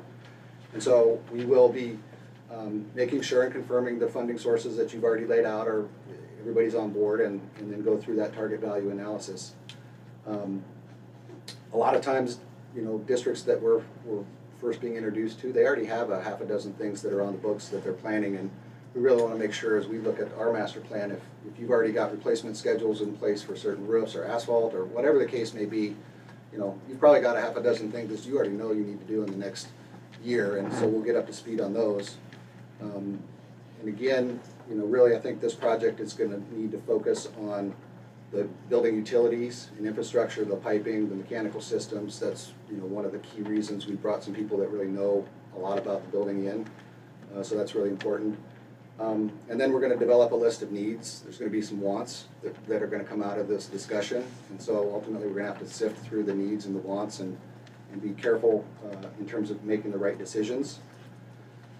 As I mentioned before, I think before we go through the final sort of prioritization process, I would encourage some community input, whether that's an open meeting or having some forums where people can just come learn what's going on or give input. And then we'll need to ultimately get through the process of prioritization and selecting what's important in the project.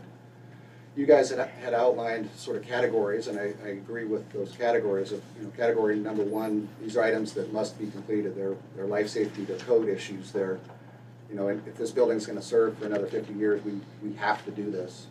There'll be some Category 2 items which are highly desired, but maybe not to that level of absolute necessity. And then, we'll certainly have a list of wish list items. If we get all of the Category 1 and 2 done, what's next as far as would be nice to haves if there's some funding available. The next couple of items will work, and we have done this in many past projects very carefully with Carly Nelson to go through phasing and sequencing plans and to go through cost estimates to make sure that before we finalize the documents and drawings, we're all very confident that we're going to have a project that comes in on budget, and that once we start, we've got a good plan of how to get it done and get it done safely. It's kind of small, but this is the phasing diagram we worked together on over at the Danville Community School project, and it was complicated. There was a lot of renovations, there were some additions, so there's a lot of careful thought into sort of orchestrating a safe project site. So again, maybe I'm saying this too much, but we really want to focus on cost control and maximizing value. And then at the end of that, we'll have a master plan document that sort of lays out what that roadmap is to move into the next phase.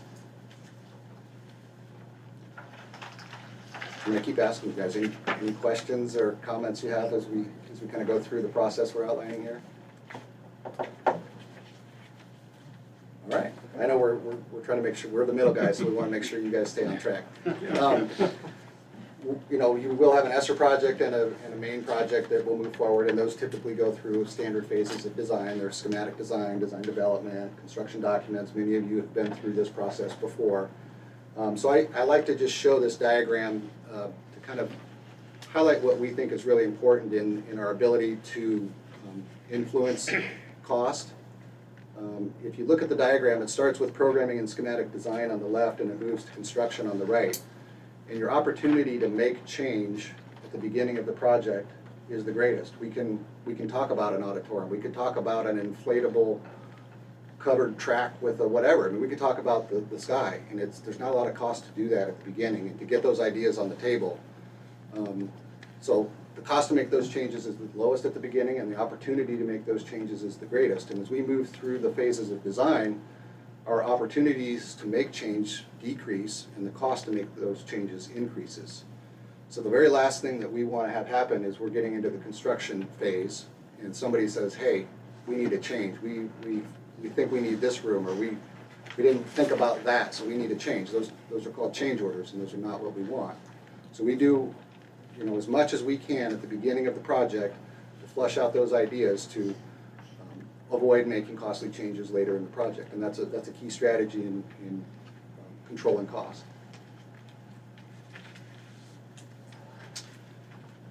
So we've got a couple of projects. We'll keep this fairly brief. And if you have questions about any of these, they were in the information we sent, so we'll just highlight a few of them.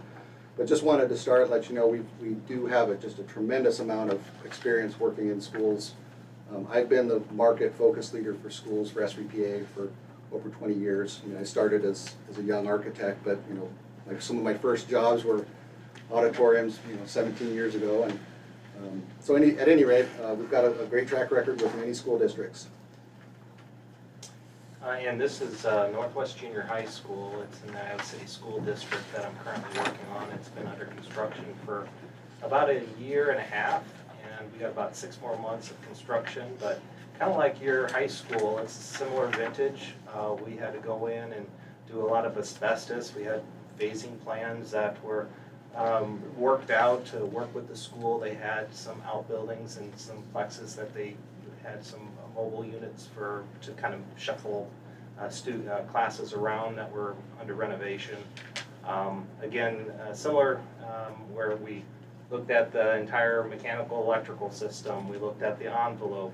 This school, it was a little sad because they had opportunities to put window in this building. I don't know back in the 70s, but we came here, you'll see maybe a rendering later, where we actually did add some windows. Pretty much the windows that you see in that view are the ones that we put in.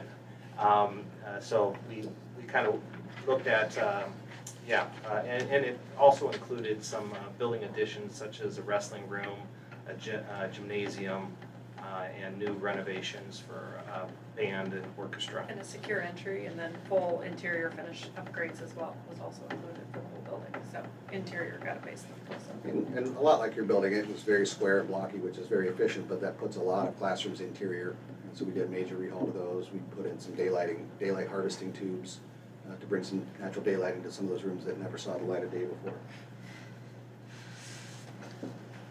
Bondurant's a school that we've been working with for quite a while. This is our most recent auditorium project. We started with a master plan and a facility assessment. Priorities that came out of that initially was improvements to the high school, so it was an auditorium and a classroom wing addition. Auditorium here was, I want to say, of that project was a little over 12 million. That auditorium cost was roughly 8 million of that overall 12. But it's been a district where, once we started with the assessment and master planning, we've developed a relationship, and that's our goal here, is to help you out, give you good service, and be able to have continuity of providing the next phase of design. So we're excited to continue working on some great new things for Bondurant. This is the junior high that John and I are working on right now. Actually, it's under construction. It's a new junior high facility for them, for Bondurant, that's going on now. It's kind of fun. We designed this entire building during COVID, which was a pretty unique experience. Did a lot of, we're doing a lot of 3D modeling in our projects, so we could literally fly them through the building when we weren't able to meet like this. So it was a learning curve, but it was really cool, and I think the end product actually turned out great.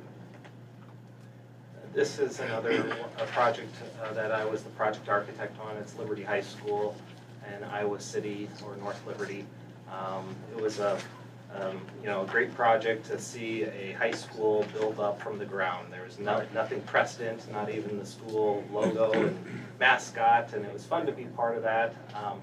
We had to go through multiple rounds of gathering information from different groups, teachers, so that was a really challenging but very fruitful exercise, and I think the clients tickled by what they ended up getting. Well, the nice thing with the Iowa City School District, you can kind of see this northwest. So we've done both. We've built them a new high school, but we're also renovating an existing. So we have the experience to do a little bit of both, and there's definitely some value in doing new schools and being able to do something a little different, keeping up with technology, and to be able to incorporate some of that into these existing buildings. Just because you're in an older building doesn't mean that you have to sacrifice the technology and the new ways of teaching and learning that's transforming with some of the newer buildings. So our experience, we've done it both for one district. They've seen us do it both ways. So, and they happened in different order. We did the new high school first, and then now we're renovating the junior high.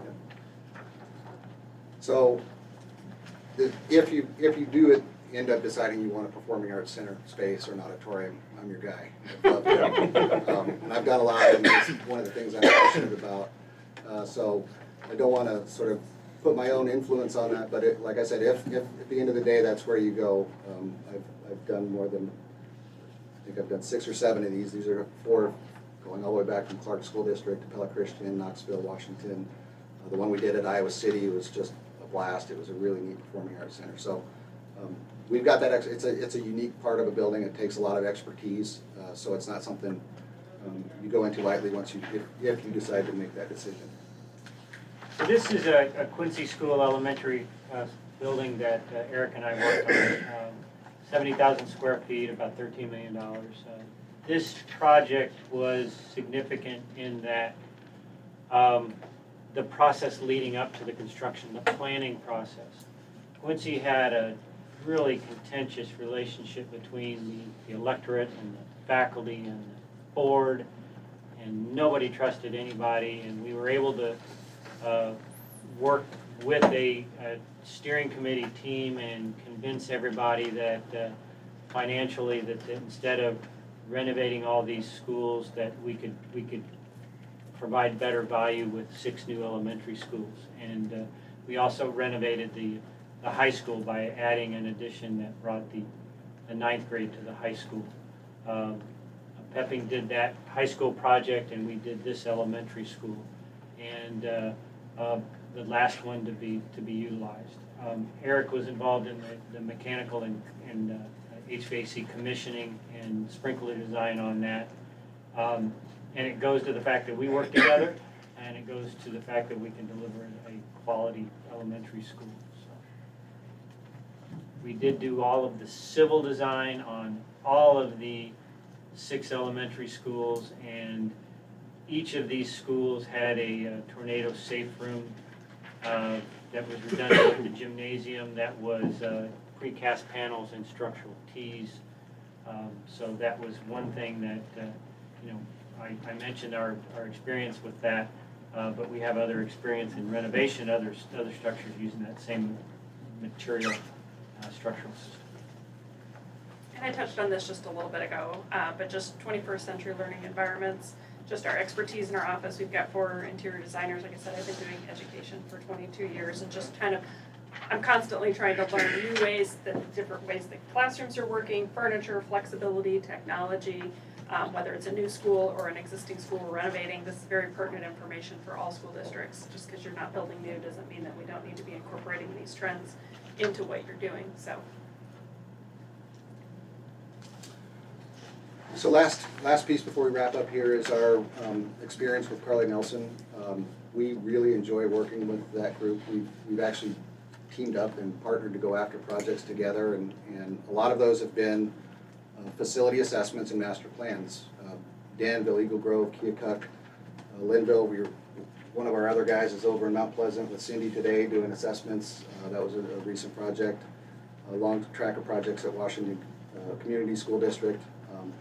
And the reason we do that is, you know, when you build relationships and you build trust and you get to know people and you enjoy working with them and you're able to deliver a really good product, it's good for everybody. It's good for us to enjoy what we do and enjoy having sort of strategic partners.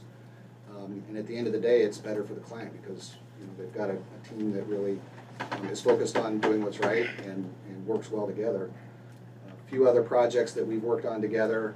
A lot of the assessments and master plans turn into projects. So Danville was one of the most recent ones we just wrapped up this last year. We've got some ongoing projects down in Keokuk. We're working on a performing arts, mostly it's band and music, musical arts, and they're gearing up for a bond referendum. Some previous YMCA work in Fort Madison. Pekin was kind of a fun one that sort of, if you've ever been to Pekin, it's like on this old cool Air Force base with this diamond of a lot of concrete. And Washington's another like Bondurant where we came into a district that hadn't passed a bond in many years, and we finally did their high school project. Their community was really behind an auditorium. A lot of that auditorium was funded by donated dollars, and so they were really passionate about that auditorium. We did an early childhood development center, which that's a unique project type, and we do have a lot of expertise in daycares and early childhood, which is something that strategically you may have already thought about in terms of how you get kids into the district, you know, when they're in daycare before they even start preschool. So again, just want to highlight we were very excited to hear that they got selected. You know, whether we get selected or not, I know they're going to do a great job for you, but I think if we're both teamed up together, you're going to have an outstanding team. So with that, we'll wrap it up in terms of why SVPA. Again, I will be directly involved in the project all the way through. You'll have some, you know, actually all 3 of us are stockholders and owners in the business. I've got the largest share, but we're transitioning into our next generation of ownership. So you have senior level people that have been with us for a long time. We want to be flexible and you know, ultimately we want this project to be fun for you guys. You know, sometimes these projects can be challenging, and usually what we find that makes a project fun is if you stay on budget and if you stay on time. Those are the 2 most critical things to having a fun project. And so we're going to do everything we can to keep this fun and to make that happen for you. And then, yeah, as I mentioned, just the, you know, really importance of staying, you know, managing that schedule and staying on top of cost control. So, as I mentioned at the beginning, we're very excited about the project. I worked with Greg many years ago in Keokuk and really enjoyed that. This is one that I'm personally, you know, really excited about, and certainly hope we have the opportunity to move forward with you. Great. Let's open it up for questions.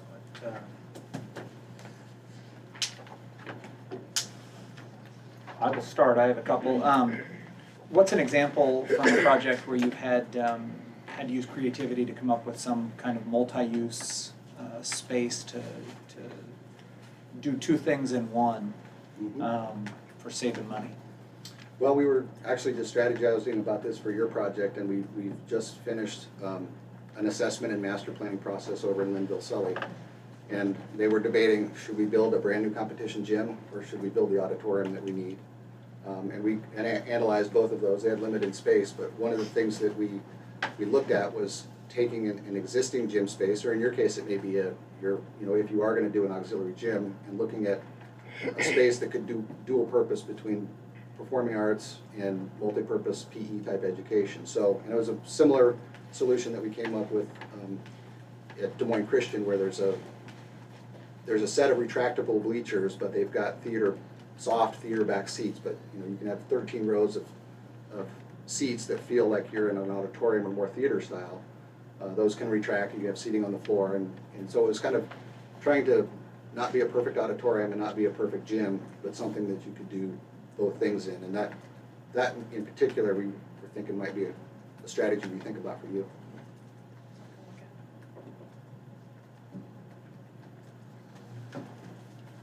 With libraries really going away, I mean, if you pull up colleges and universities, look at the libraries online, there's no bookshelves, it's really changed. Particularly Burlington High School has that two-tiered library, a lot of square footage.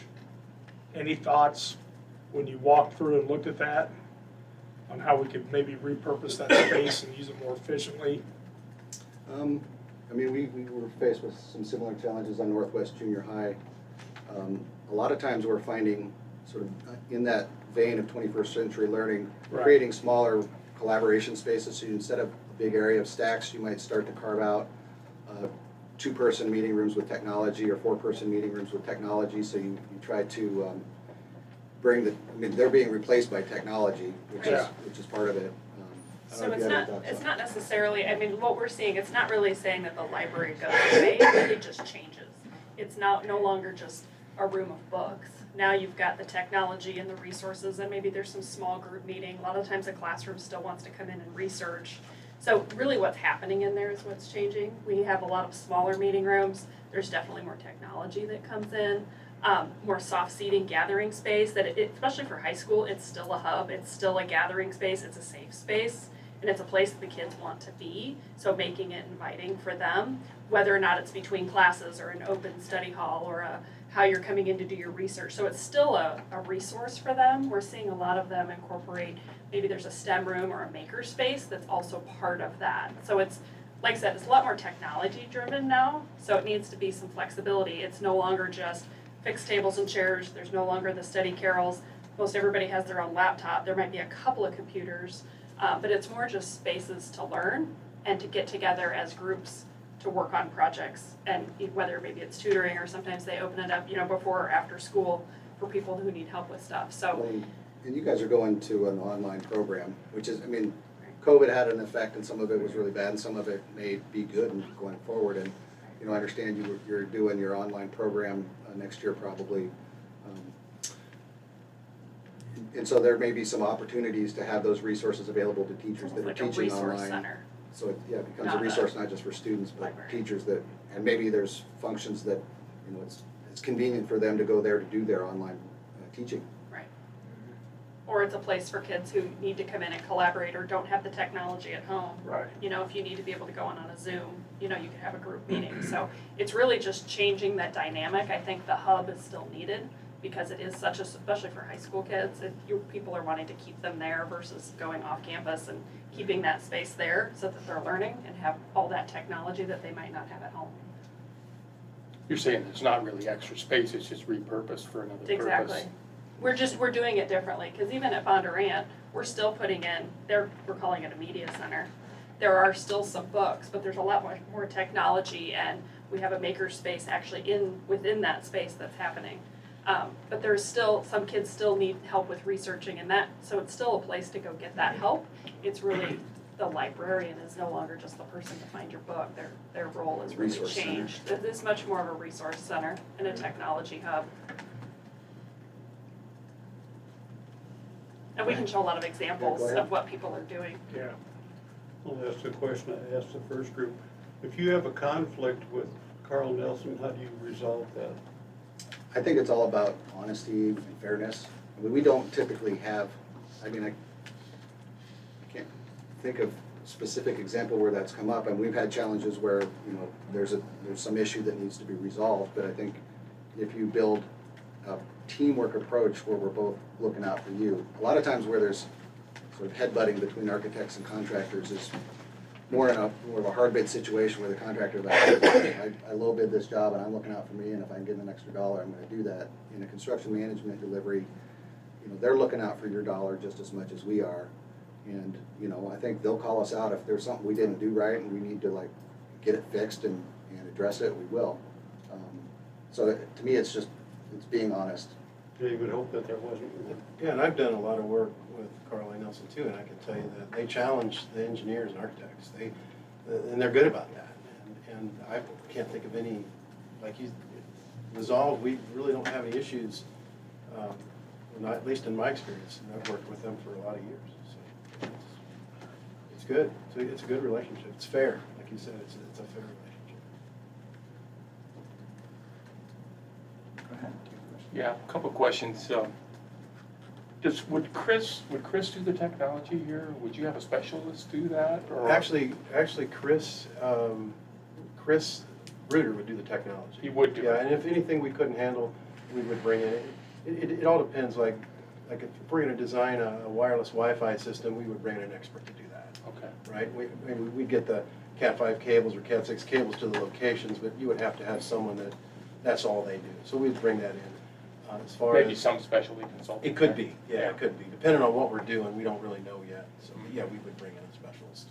So what do you think, obviously, well, not obviously, but you're the smallest MEP firm by far that's being interviewed. Right. What are your other commitments during this time frame? And what do you think about the schedule in this ESSER project? You've seen that. We published that to try to get you a better understanding of the challenges. I mean, is this something you can do, or? Yeah, it is something we can do in the September timeframe, because we talked about that earlier. The design timeframe is September, October, November, December, January. That's not a problem for us. Yeah, we appear small, but I will tell you that the way we divide things up in our office, like anything that flows through a pipe or you can pump, I handle that. The air side HVAC would be assigned to Chris Lidisay. All the electrical engineering is assigned to Chris Reeder. So, yeah, there would be, you probably have larger firms, but they're probably not going to put no more than 3 people on the project. And that's just being realistic. You know, the 3 people on this project are the 3 owners of the company. So we have a vested interest in performance. I think we're very efficient. We've teamed up with Pet, if we're going to do any Revit modeling or anything like that, we've teamed to increase our horsepower. We've teamed up with them, and we're going to utilize some of their technicians to do the modeling if that's required. We're going to use that. We can generate all the files, the Revit files, and they would basically consolidate them all into one model. That's kind of how we would handle that. We're going to use them to increase our staff if need be. But to answer your question, yeah, we have a September to January, we block off time for this project. Absolutely. What do you think the biggest challenge is for this project, based on what you see now, Vitus? What's the biggest challenge here? It's going to be, in my mind, determining what's of greatest value to the kids here. To me, there's going to be a lot of, hey, this is a lot of big things that we want to do, but making sure we take care of the building that's there to start, and then maximizing the value after that. I haven't had a chance to meet with the various user groups, so I may be just sort of projecting that there may be the athletic guys want to do something, the performing arts guys want to do something, the science You've seen that before? Science teachers want the world, so it's going to be balancing a lot of really good wants and needs to the absolute top value. Just from a planning standpoint, do you see a lot of variation in design of education? Maybe this is a question for you, John. Variation in facility designs based on how each school delivers their education. Do you see lots of variation or not as much? I would say the schools I've worked on, there's pretty consistent. You know, we're creating classrooms, you know, to 30 kids or whatever each.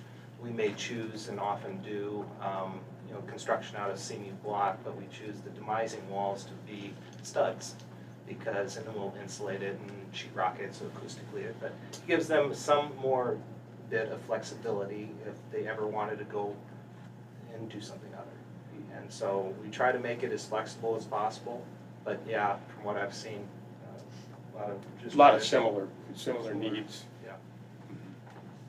In a desire to be efficient with the use of space, that efficiency is, you know, we'll find a redundant use for that space. So, you know, I've been talking about how this team might work, especially in this project.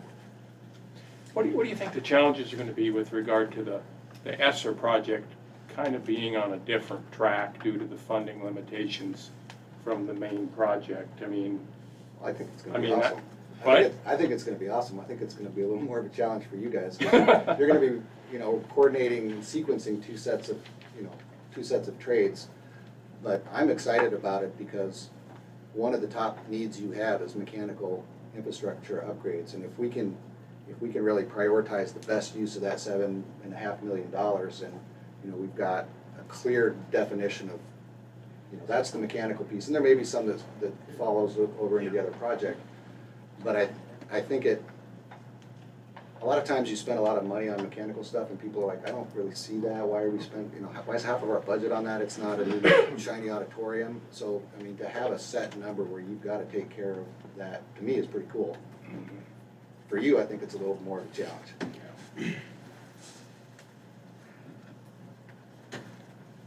that's all I Okay. got. Any other Questions? questions? Well, thank you for coming in. Thank you. We really appreciate it. We're very happy to be able to be here today. Our time frame is we have a board meeting scheduled for later tonight, if the board's ready to make a decision. If not, I would expect one shortly, knowing our timelines, that there's not months and months to think. If there's any follow-up questions at all, you can communicate through Carly Nelson, or feel free to reach out directly. I'd be happy to answer any questions you have. Great. Thank you very much. Thank you.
and get started.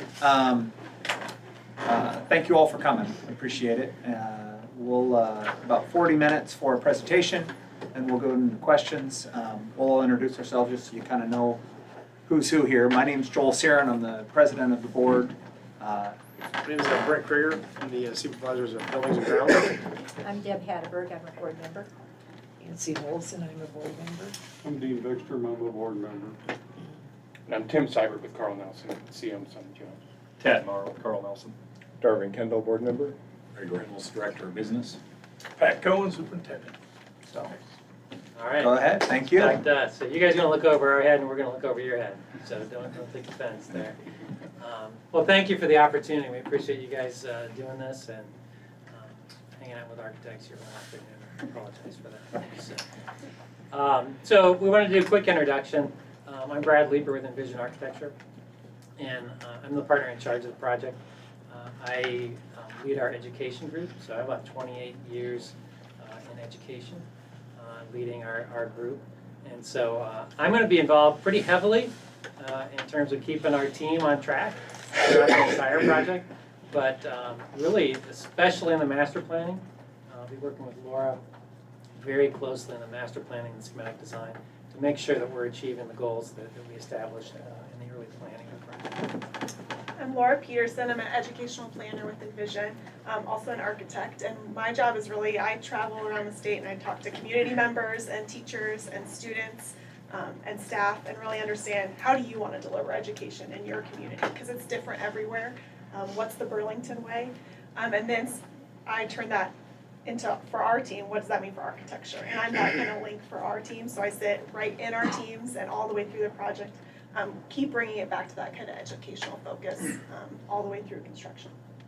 I'm Brian Sanderman. I'll be the project manager on the project, so carrying all the way through, coordinating our team, being part of our team from these kind of early planning stages through construction. So I'll be that one contact person for your leadership team for that. Tim has had to put up with me for 20 years, so I've been working with Canco for pretty much my whole career. So we've had a great relationship with Canco through the years, and I'm in the Burlington area quite a bit working on different projects throughout. So. My name is Mike Broquet, and I'm with Modus Engineering, and so we're doing the mechanical electric engineering portion of it. And with my 30 years, I bring that leadership piece to the puzzle. I've been working on education since I started, and even more so, I've been working with Envision since that. Even before Brad got started, I worked with Envision folks over the years, and this project is really 3 projects in one. You have a master plan, you have an ESSER funding plan or a project, and then you also have a SAVE funding project. And so for me, I'll be involved in all of those projects. With experience, it's going to be up front, so I can show that experience to the team, and then it's going to be in the middle, and then towards the end, and that quality control piece, which is very important. And I'm Tyler Vootnager, also with Modus Engineering, so my role would be project manager, similar to Brian. I'm in charge of the engineering team. I would be the one point of contact for whether it's mechanical, electrical, plumbing, telecom, fire protection, all the disciplines of the folks on my team. They're basically under my direction, which makes for effective communication. Fun fact about me up there: I do live in Burlington. I can see the high school from my house. Go through the trees a little bit, but so in the community, I work here a couple days a week. So you might see me at Dunn Brothers on my computer with headphones in. So. All right, so we're going to talk a little bit about Envision and Modus before we get into it, but just a little bit about Envision. We have offices in Waterloo and Des Moines, about equal size. We're not the largest firm in the state by any means. We have more registered architects than any firm in the state. And that speaks to our kind of level about education in-house. We think it's very important that people get registered and check those boxes and get the training they really need to do their job. So we've done about $1 billion in education work in the last decade. Some of that's higher ed, some of that's K-12. We have done a lot of education work, and we find that those two markets inform each other quite a bit, working back and forth.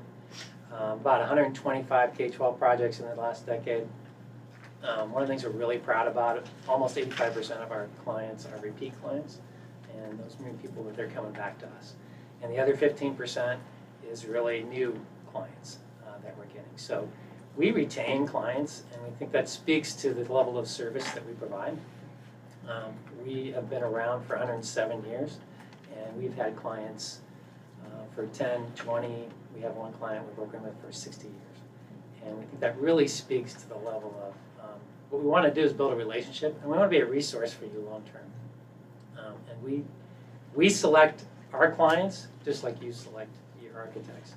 And we want a relationship that goes back and forth. So we want to be direct with each other. We want to have a relationship that is meaningful.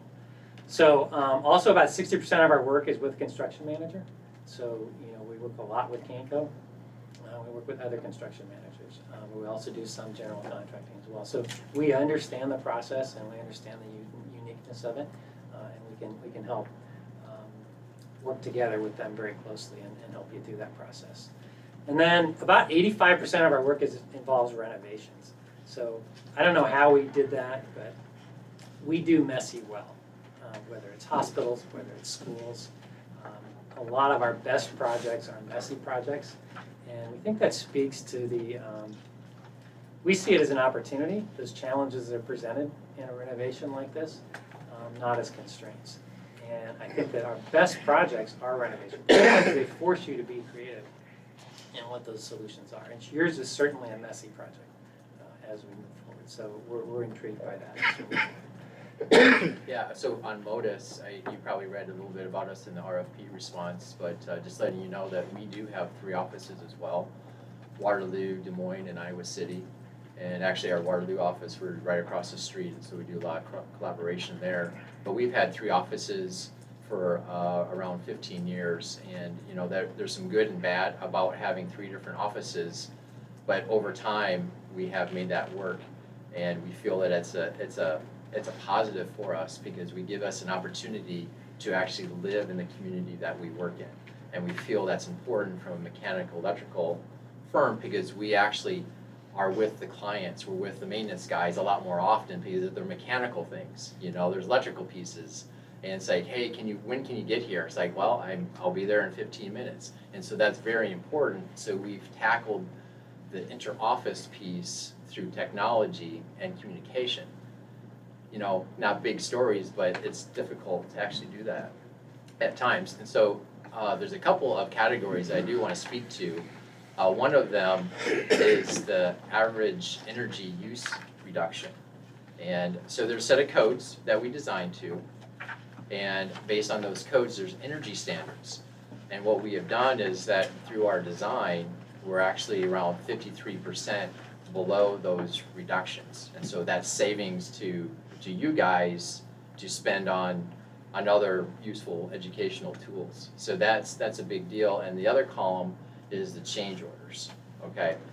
Rarely is there a perfect job, but man, we sure try our hardest to try to get a perfect job, but in renovation, we're less than 3% on change orders. And obviously that varies, between owner-initiated changes and then documents that we don't have existing plans and pipes or sewers that are below ground or in chases are sometimes difficult, but we really strive on trying to dig into how the building is operating, and we'll speak a little bit more about that in the future. And because of all that, we have 89% return clients, and so it's self-serving piece. One other thing about Modus is that we have specialty folks in our office. So we have a controls guy. He was in the field for 20 years for a control company. Now he helps us with our sequences. We have a low voltage. He is got a couple contractors that have switched over to the engineering side. So we have technology.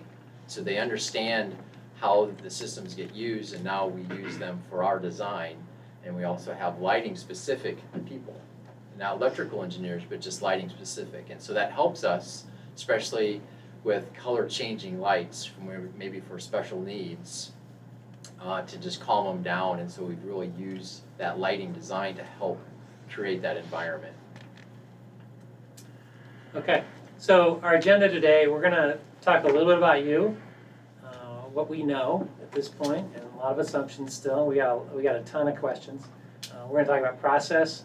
We're gonna go through a little bit of our expertise, and then we really wanna get to questions. And if you have questions as we go through, feel free to kind of say, Brad, shut up, we have a question here, so, okay? Don't feel bad about that. All right, so with you, we want to start with, really our understanding is, we said value, value, value. We heard that. Pat was pretty clear in our walkthrough. We're looking for value here.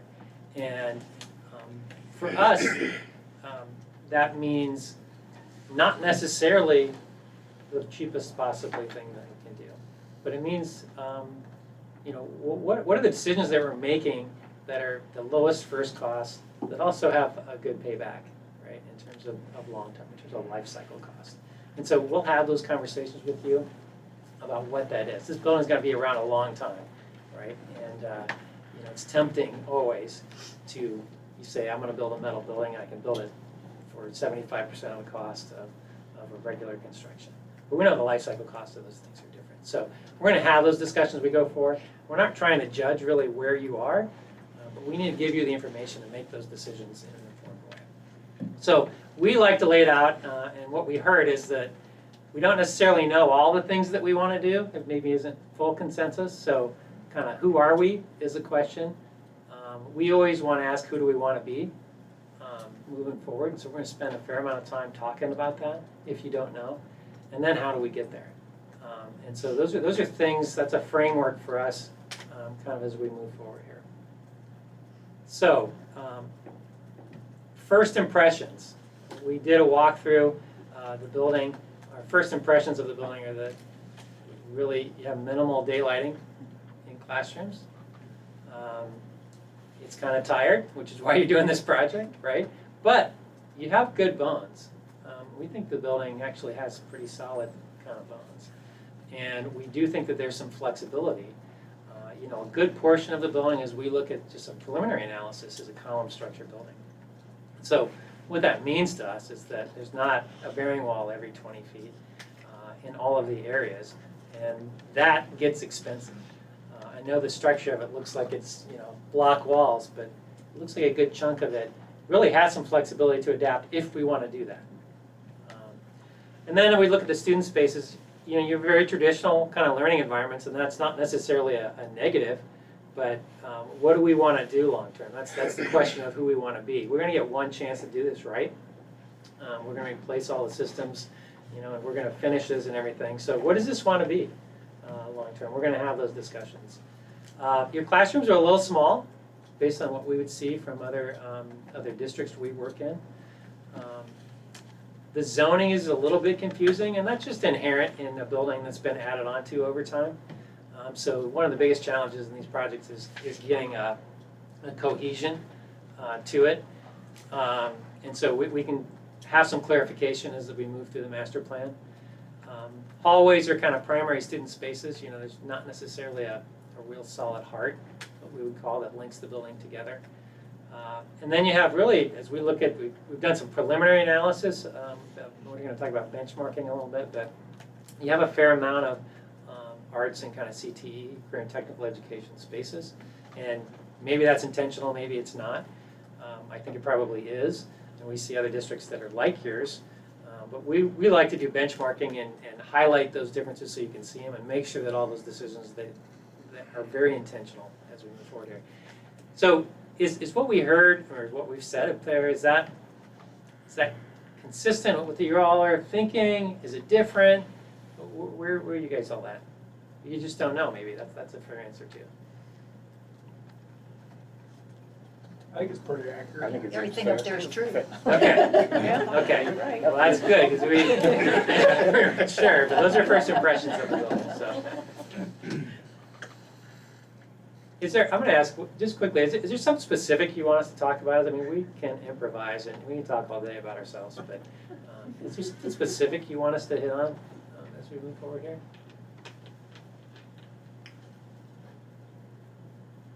If there is, just pipe up as we go along, okay? All right, then the other thing obviously that's really important is scheduling. And this has kind of been laid out a little bit through the information been provided us. And key part of this, we've got what we kind of call our process up above, discovery, strategy, implementation. We'll get into what that really means a little bit more. But really it's the starting process, taking those ideas, synthesizing those, and really implementing them. But in terms of schedule, one of the important things here is starting with listening to you and prioritization and taking that big picture look, that broad look at master planning, and getting then that look to help us jump into the ESSER projects. So we aren't doing anything that we shouldn't be doing or putting a roadblock up, and understanding that in an efficient manner so we can move through that part of the process. And then continue and get into more detailed master planning through the project into that more defined project for the saved dollars. So could you speak to that a little bit? Your thought is to get enough master planning done to solidify that. I mean, that's a real challenge here, right? Well, it is, Yeah.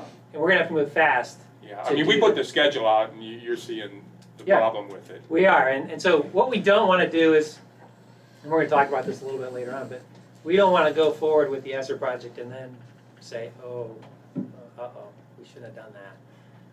We don't want to undo anything. So we're kind of splitting the master plan in two. There's a macro master plan to say, these areas are safe, we should tackle these, and the micro master plan, which is we're going to get into the details a little more specific. Yeah, usually we like those steps to just be in alignment, right? Tim, discovery, strategy, implementation. We sort of need to move an implementation piece up and focus on that. That's one reason why we put that schedule out, because we knew that was going to be a log in the road. Exactly, exactly. You guys nailed it. So. Well, and having those conversations with the agency that's doing the ESSER funding and seeing what they think is going to make sense for the project and how you can spend those funds will be early discussions we'll want to have with them, because there's a little bit of flexibility in how that gets done. One of the separations for us, I think, that we think is that we have the horsepower to get that done, because you're going to have to move through that quickly. August, September are going to be intense months for us. So in terms of process that we kind of outlined up there, the important thing really is getting started, getting organized with you, understanding how you guys want to work through the project, communication-wise, what makes sense for your leadership team, and decision making, and also then identifying those priorities with you, really asking the questions. You'll have a lot of questions and input for us. We'll also be trying to take our broad experience with all the projects that we've worked on in the education market and try and ask those questions that you may not be asking, and really getting into those details. And then this is, what's important to you obviously is also cost. And that's going to be something along the way that we'll continue to evaluate through the process, where those funds go and what are priorities to you. And we worked with Canco a lot through the years, taking steps through the project and evaluating those costs along the way. So we're not getting to the end and saying, oh, this is not really where we wanted to be cost-wise. We're going to do it early on in the process, then check that, there's going to be refinement, and continue to develop and have those discussions throughout the whole entire project. As Brad said, it's a jump in and get moving quickly kind of project. So it will start with kind of building assessment. We like to look at it kind of these buckets. We're going to test all of these things in very kind of a detailed level. So site, building, safety, security, community, value, and education. And what makes our process unique is we do it all at the same time. We want to find out all of the information. So while Tyler's looking through mechanical rooms and understanding that, and Brian's talking to your facilities guys and understanding where you are in maintenance, we're also leading focus group discussions with teachers and students. So we're trying to get all the information to the table at once, so then we can have a full picture of what we want to do moving forward, not one and then the other. And so here's just an example. What makes our process also unique is we don't come in with a scorecard and compare you to the last school that we did. We want to work with you to understand what matters here. So, in one district, makerspace might be important, and in the next district, small learning communities. So our process works to prioritize those things with you and then evaluate your facilities on your own priorities. So what we do in one district doesn't always apply to the next one. an important part of the assessment, on the engineering side, is figuring out what you have. And to me, this is the fun part. This is where I get to not wear a sport coat and crawl in tunnels and poke above ceilings, but They it's have the important. best tunnels ever. It's important to know what's here, and more importantly, why it was here, why it was designed the way it is, because that helps us to inform decisions later, and it helps us to not spend money that we don't necessarily need to spend. Just getting a baseline understanding of what you have, and part of that too is we really value having discussions with the facility staff. They live with the systems every day. They know the issues. They know, what they like, what they don't like. So we try to engage them as much as possible through that process. So kind of as we go through that building assessment, we'll start to look at what are the existing constraints that kind of rise to the surface right away. It's a really kind of efficient process. What are the big takeaways? So one thing that we might look at, this was for another district, their school had kind of doubled in population since the building was first built. And so the corridors that were sized for a student body of 500 were now supporting a student body of 1,000. And so their lockers and those small corridors were really leading to a lot of congestion for them. So just understanding what they had versus maybe what a new standard would look like. Also in that same school, they had 38% of their classrooms with no access to daylight or views. And I suspect that yours might be even higher. So understanding that, and here, we know that kind of 20 to 25% higher reading and math outcomes a lot of times if we can get just that access to view and daylight. So just bringing those things to the surface early and having discussions on priorities. Also do some quick benchmarking on classroom size, understanding that 700 square feet, which was really typical for kind of sit and get when these buildings were built versus maybe what we want to do today. And we're not going to dictate that one is right or another is right, but we want to show kind of those options and test them with your staff and understand what makes sense here for your class size and how your teachers want to teach. So this is just an example. Brad said we do a lot of benchmarking. We have a pretty extensive database kind of other schools that we've done and worked with. So this was one we did for Waverly Shell Rock recently for their high school. And you can see at the top on the surface, we looked at just a square foot per student average, and they actually looked like they were high. So we're like, oh, you have plenty of room, we should be good. Kind of 25 square foot per student more.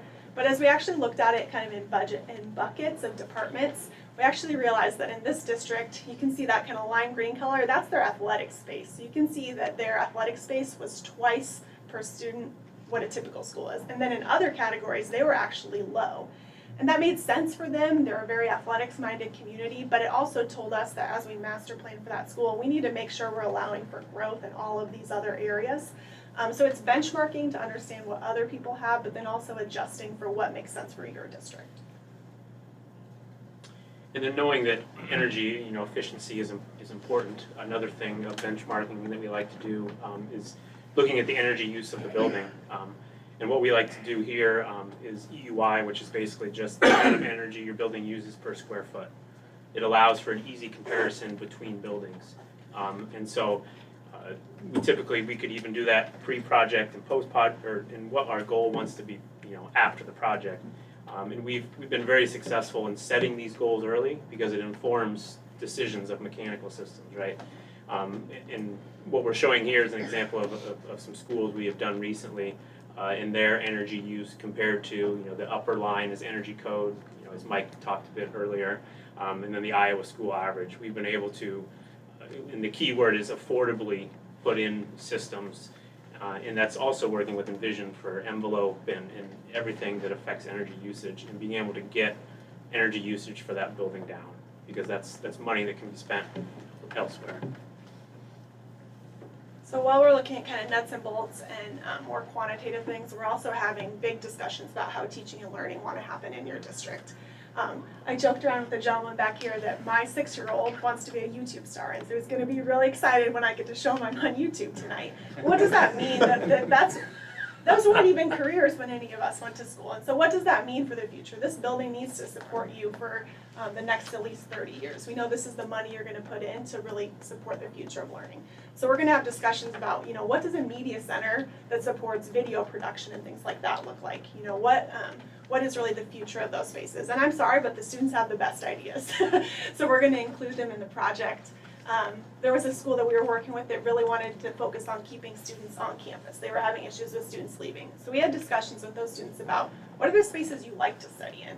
And it was coffee shops and quiet spaces. And so the design for their school incorporated all of these smaller moments, not just kind of large study spaces within the school, because those were the spaces that students wanted to really study in. So we incorporated that into the design. We're going to ask questions about how often do they use your locker. So for this school, we found out that 98% of the students didn't even know where their locker was, never used it. So something that's really defining our school and the experience of the corridors, maybe you don't need them. It's different in every school, but very telling for this project. We've come up with some really unique solutions for distributing kind of shared lockers that is much more efficient than what's happening now. And the reality is, kids aren't using their lockers, and most of them don't even know where their lockers are. We're also going to engage with staff. This is really about figuring out how they want to teach, what they want to teach, and how can curriculum drive facilities instead of the opposite way around. And my guess is probably a lot of that opposite way around is what's happening right now. Also, how can these spaces support them, teachers as professionals? Access to spaces where they can collaborate with each other, if that's important, access to daylight, things like that. We know that if we just ask teachers, what can we give you, they're going to tell us bigger classrooms and more storage. And so those aren't the kind of questions we're coming in and asking. We're asking them big picture questions about what the future of teaching is. What are the constraints that they have today? What are their goals for their program? So it's us listening to that, and then we turn it into an architectural solution with them. And then we take kind of everything we've heard, everything we've seen and found, and really try to establish priorities. What are the big takeaways for this project? We know that there's lots of little things. We know we're gonna have to replace door hardware and doors, but what are the big picture goals for the project? And let's get agreement and buy-in on those, and those kind of act as a framework for us as we start to test solutions. So master planning is something we like to think about as design in context. And so we are going to lay out a plan very broadly about where we want to go. The reality is that I've never worked at a school where we can afford to do all of those things. However, it's really important that we get them on the map, all right, so that we're not undoing something when we want to do those things in the future.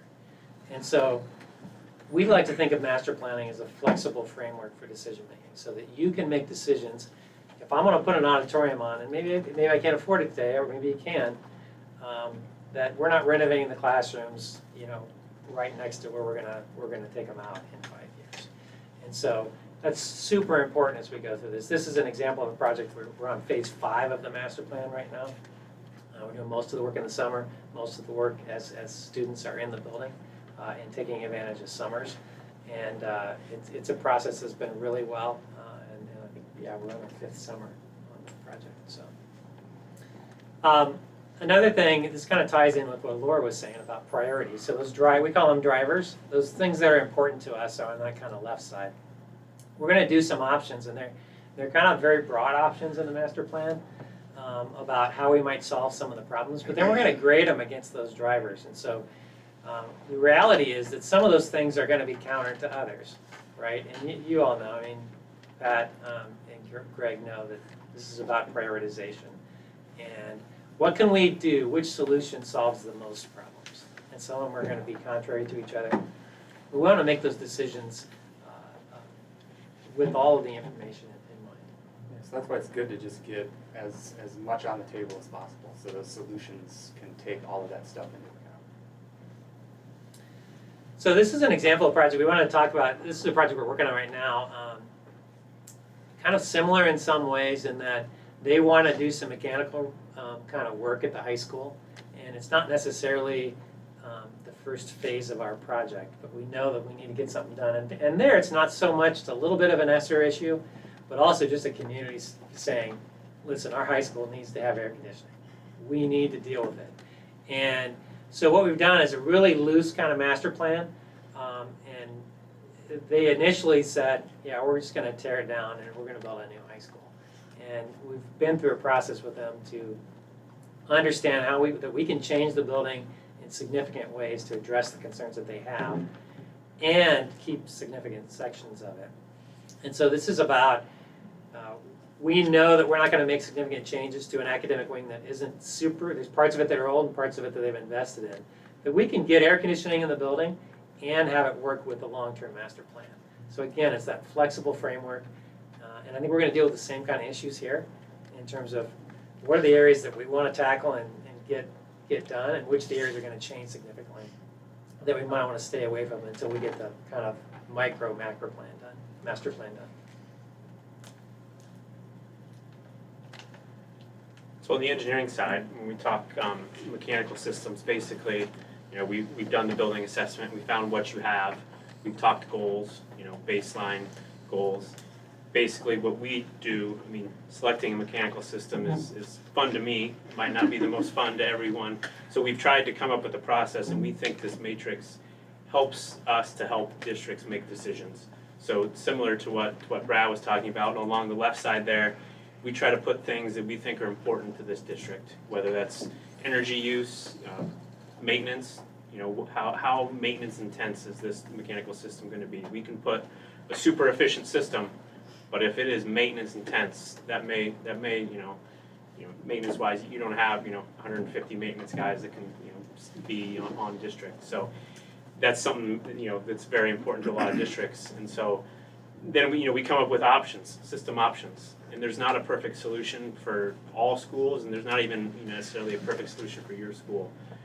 But we try to take all this information that's pretty dry, right, to be honest with you, and we try to step you through the process so that we end up with the best solution for your building, not our favorite mechanical system, not the one that we've done in other schools, what works best for this building, for this project. So through the strategy, we'll also, as Laura has mentioned, continue to engage staff. This is really about an iterative process as well. It won't be a one-time thing. We're really going to that staff, asking what works, what doesn't, going to the drawing board, testing those things out, showing again, rinse and repeat, and we're back to say, this is what we think we heard, this is the plan, is this really, does this work for you and your concepts and ideas? And there might be times too, this was a picture of an all-staff meeting that you want to be communicating to the broader staff. Some of your department groups might be just the leaders of those departments, and you might at times want to communicate that more broadly to the whole school staff. This is a voting mechanism we do, and that's a 5-finger vote, which means we're all in, and one is like, no, I'm not. Yeah, and this lady is not in. We all know who she is. We've all met her. We're confident that your staff is going to agree. It's going to be the first district we work with where everyone agrees. Not naming names, but Just say it. As long as there's only a few with the arms crossed. Hopefully there's the most hands in the air. She is saying that one-room schoolhouse was just fine. So then community input as well, in terms of community engagement, how you want to do that, keeping them up to speed with what's going on, what that message is, and we can kind of cater that to how you want to do it. And then we get into really the implementation piece after strategy, and this is really the piece where we're showing more details, and it's really about three-dimensional. The VR goggles there, we can walk through virtual reality a little bit. We'll show things three-dimensionally. We do this every day, but those who we're interacting with do not. So it's really trying to show them as many ways as possible what the space looks like that they're getting. We can guarantee your staff doesn't understand two-dimensional plans. So it's good to find different ways of communicating through the process. And we internally, we dimension our modeling three-dimensionally. So we're building everything three-dimensionally. Modus's model is integrated into ours. We share models on the cloud with each other weekly and integrate that, and we can see their stuff, they can see our stuff, back and forth. Can't go be in it as well. Checking things. Right. So then, and phasing is important. We've talked about this a lot. Probably don't need to belabor it much more. That we do lots of messy projects, jumping in whether they're occupied buildings or whether you try and do it in the summers. We'll kind of find the best plan for you guys. We have just a few minutes. We want to show you a few projects, and then we'll get to questions. So this is a similar small 4A school that we're working with right now. Similar in the fact that it's had a lot of additions. The teacher called it Frankensteiny when she talked to me about it, on how it's been put together.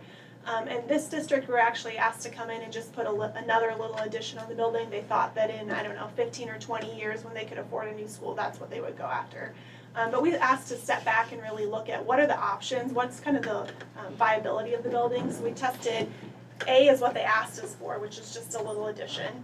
C was a new school. And then we showed them an option of kind of replace in place, where we could keep a lot of the bones of the building, but get kind of a lot of drastically kind of new pieces. And so this was taking a look, stepping back, bringing some fresh perspectives to their school. So if you go to the next one.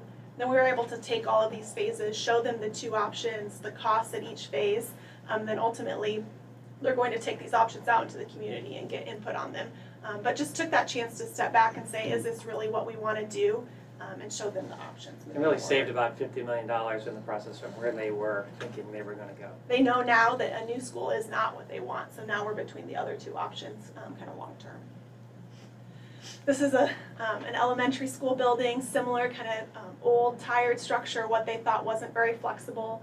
And we were really able to take those bones, and here's a rendering of what it's going to look like, really rethink the spaces here. They also had a lot of classrooms without daylight, so we moved those classrooms to the perimeter and really rethought the core as kind of a media and collaboration hub, brought in light kind of skylights and really affordable. You can see kind of exposed structure systems, but really able to really change how elementary education was happening here within their existing footprint.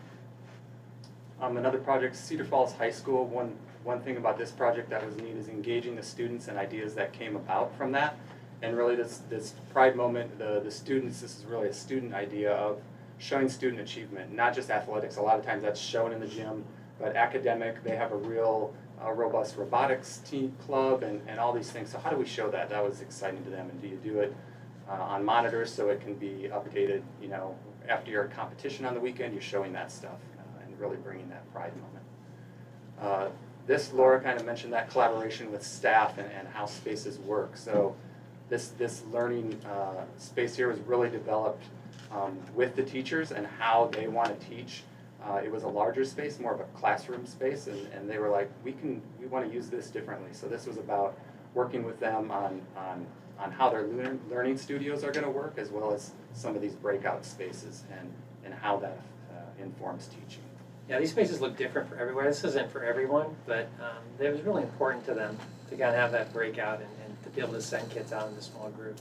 So we see very different kind of organizations around the state. This is a little dark, sorry for that. This is an auditorium It's an project. Yeah. You can see the performer on stage, but the auditorium project here, this is again, what's really important about auditoriums is getting input from several groups. Theater, music, community is going to be coming into this space. So talking about those, talking to all those groups and really understanding all those needs to right size and design that. And we know that's a big piece of your project, and we've designed several, 4 or 5 kind of auditoriums in the last, I don't know, 5 to 10 years. And you know, if storm shelter is an important piece as well, these windowless auditoriums are great spaces for those types of things to be able to happen and be part of your school. Yeah, knowing that, you know, sustainability is an option that's on the table, we just wanted to show different ways to do that. These are all our projects, you know, whether we can put some solar on roofs or on the ground, or even the top left is our Des Moines office, and the solar you see in the foreground there covers the parking. So lots of ways to do that. All right, we're going to go through these quickly. A couple of examples. This is the main entrance of the school we're working on. We have built actually a new addition, which forms a new secure office, an entry kind of piece, extends the commons out over at Hudson. This is that 5-phase school we were talking about on the master plan, the one that just completed. That was the existing kind of common space, really undersized given that their competition gym is there. This is a rendering of that space as it gets extended. It really doubled in size. And then we have administration and media center, and then the gym is, performance gym is on the end of that space, kind of linking it, providing a new heart. This project is very relevant to yours. We had a client in Waterloo, which is similar to your district in some ways, that they really wanted to change education and what it looks like at their high school level. And so they challenged us to kind of help them out with that process. And so they didn't really know what they wanted to do, and so ultimately we kind of landed on a career center.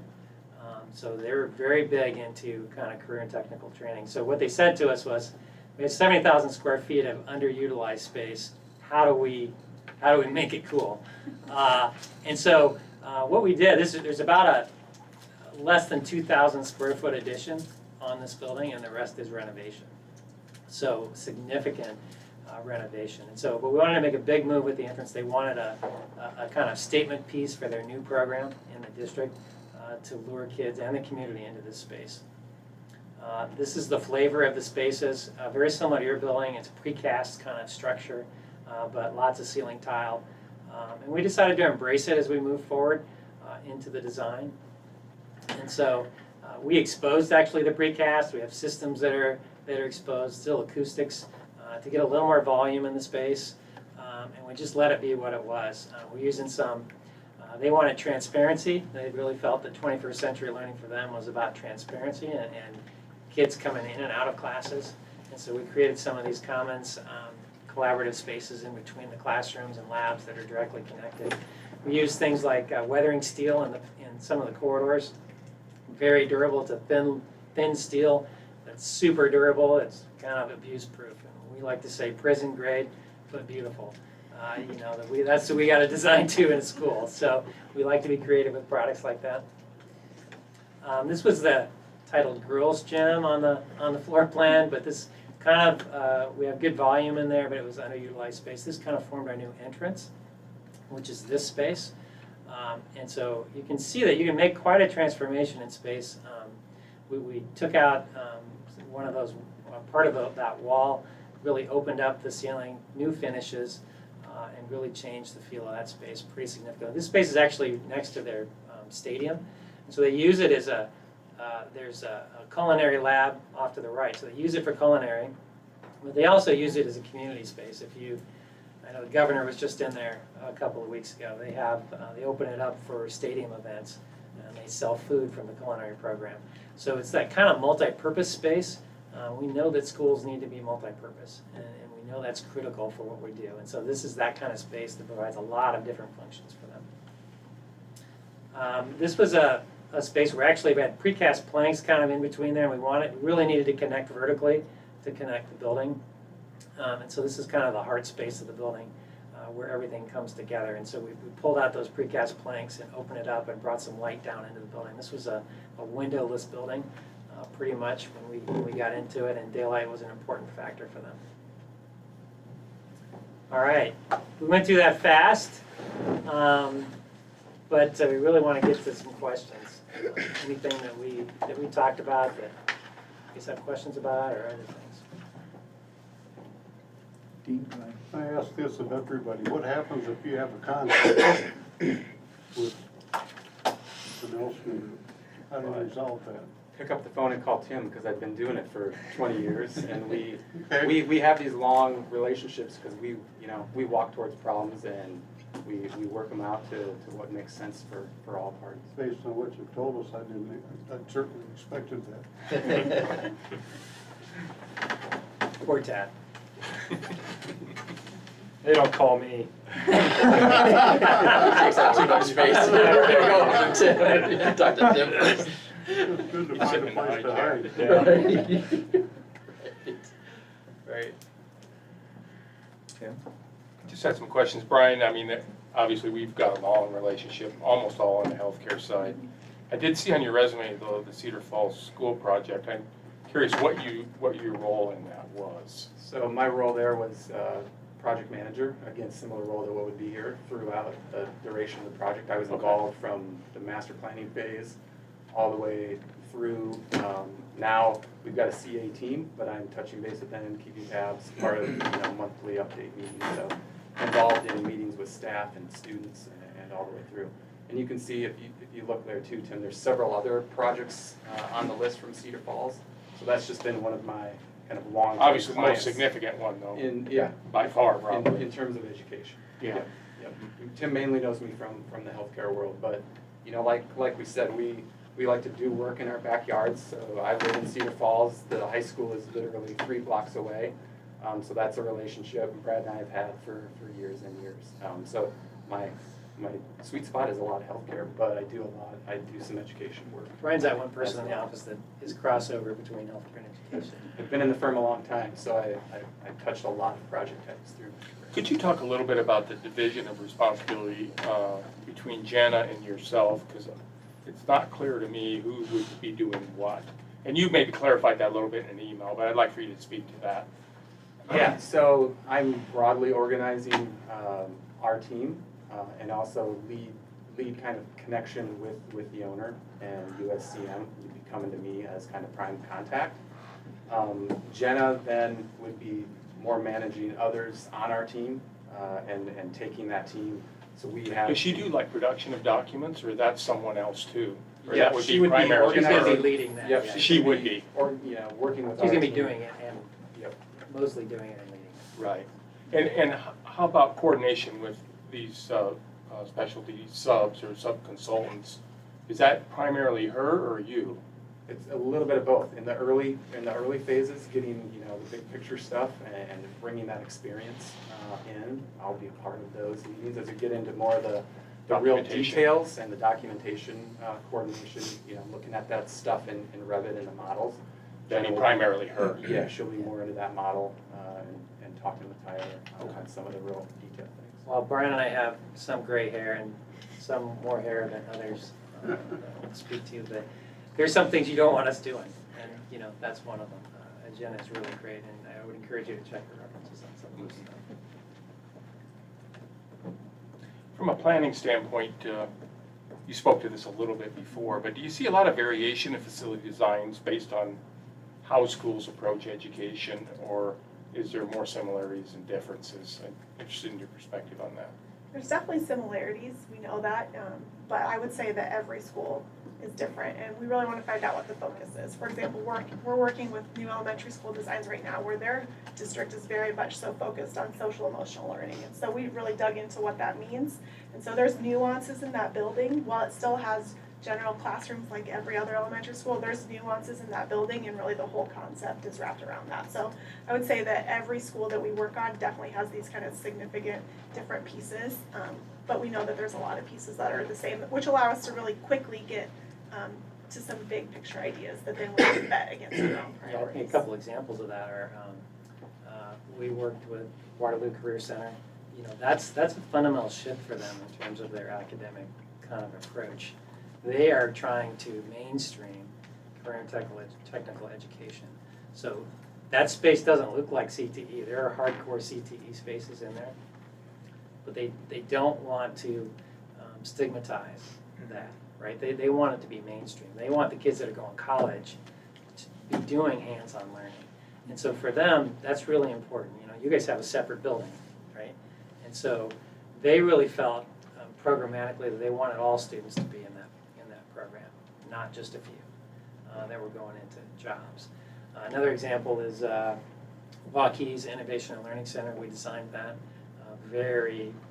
that's a CAPS program, Center for Advanced Professional Studies, which is about students pairing with professionals in the community. And so they are actually working directly with, we have some in our office who are working with our staff to do projects in our office. And so they're in, we give them specific projects, and they are involved in everything from engineering to healthcare to programming to everything. So I would say that there are some really unique ones that we deal with. Those are the outliers probably, and each of them are very different, but they fit what's right at those communities, and yours is going to be different still. So I think that there's personally a lot of differences that happen, still commonalities, as Laura said. When you looked at our library, any thoughts on that beast? Should be bigger now. Libraries are changing, obviously. Yeah.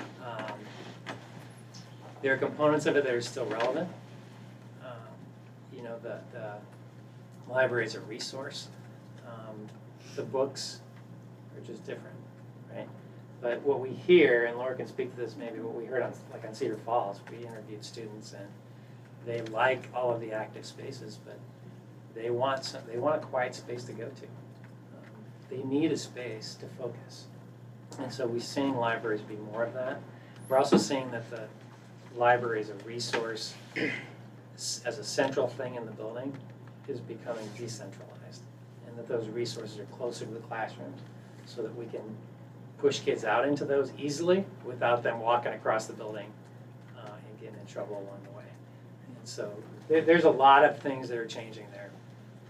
I did a little recon. We have a woman in our office who has a sister that works in in the high school. Yeah. And she told me that you have some great maker space upstairs, but that she feels like it's really underutilized because it's not supervised correctly. We can't find the right way to supervise it. So what we want to do is find those moments, but also integrate them so that we do these great spaces and they don't sit empty. We want them active and used. And so a lot of what Brad was talking about is where's the right spot for it to be so that we can have eyes on it. And that when we provide these new spaces that we really kind of have those supervision. So I think there's a lot of opportunities there, but we also need to make sure that they're in the right spots so that you can staff them accordingly, because we know that's always a challenge in schools. And supervision is key. So we place some specialty resource people, maybe adjacent to those things. You might have a decentralized staff room, right, that might have some eyes on some of those kinds of spaces.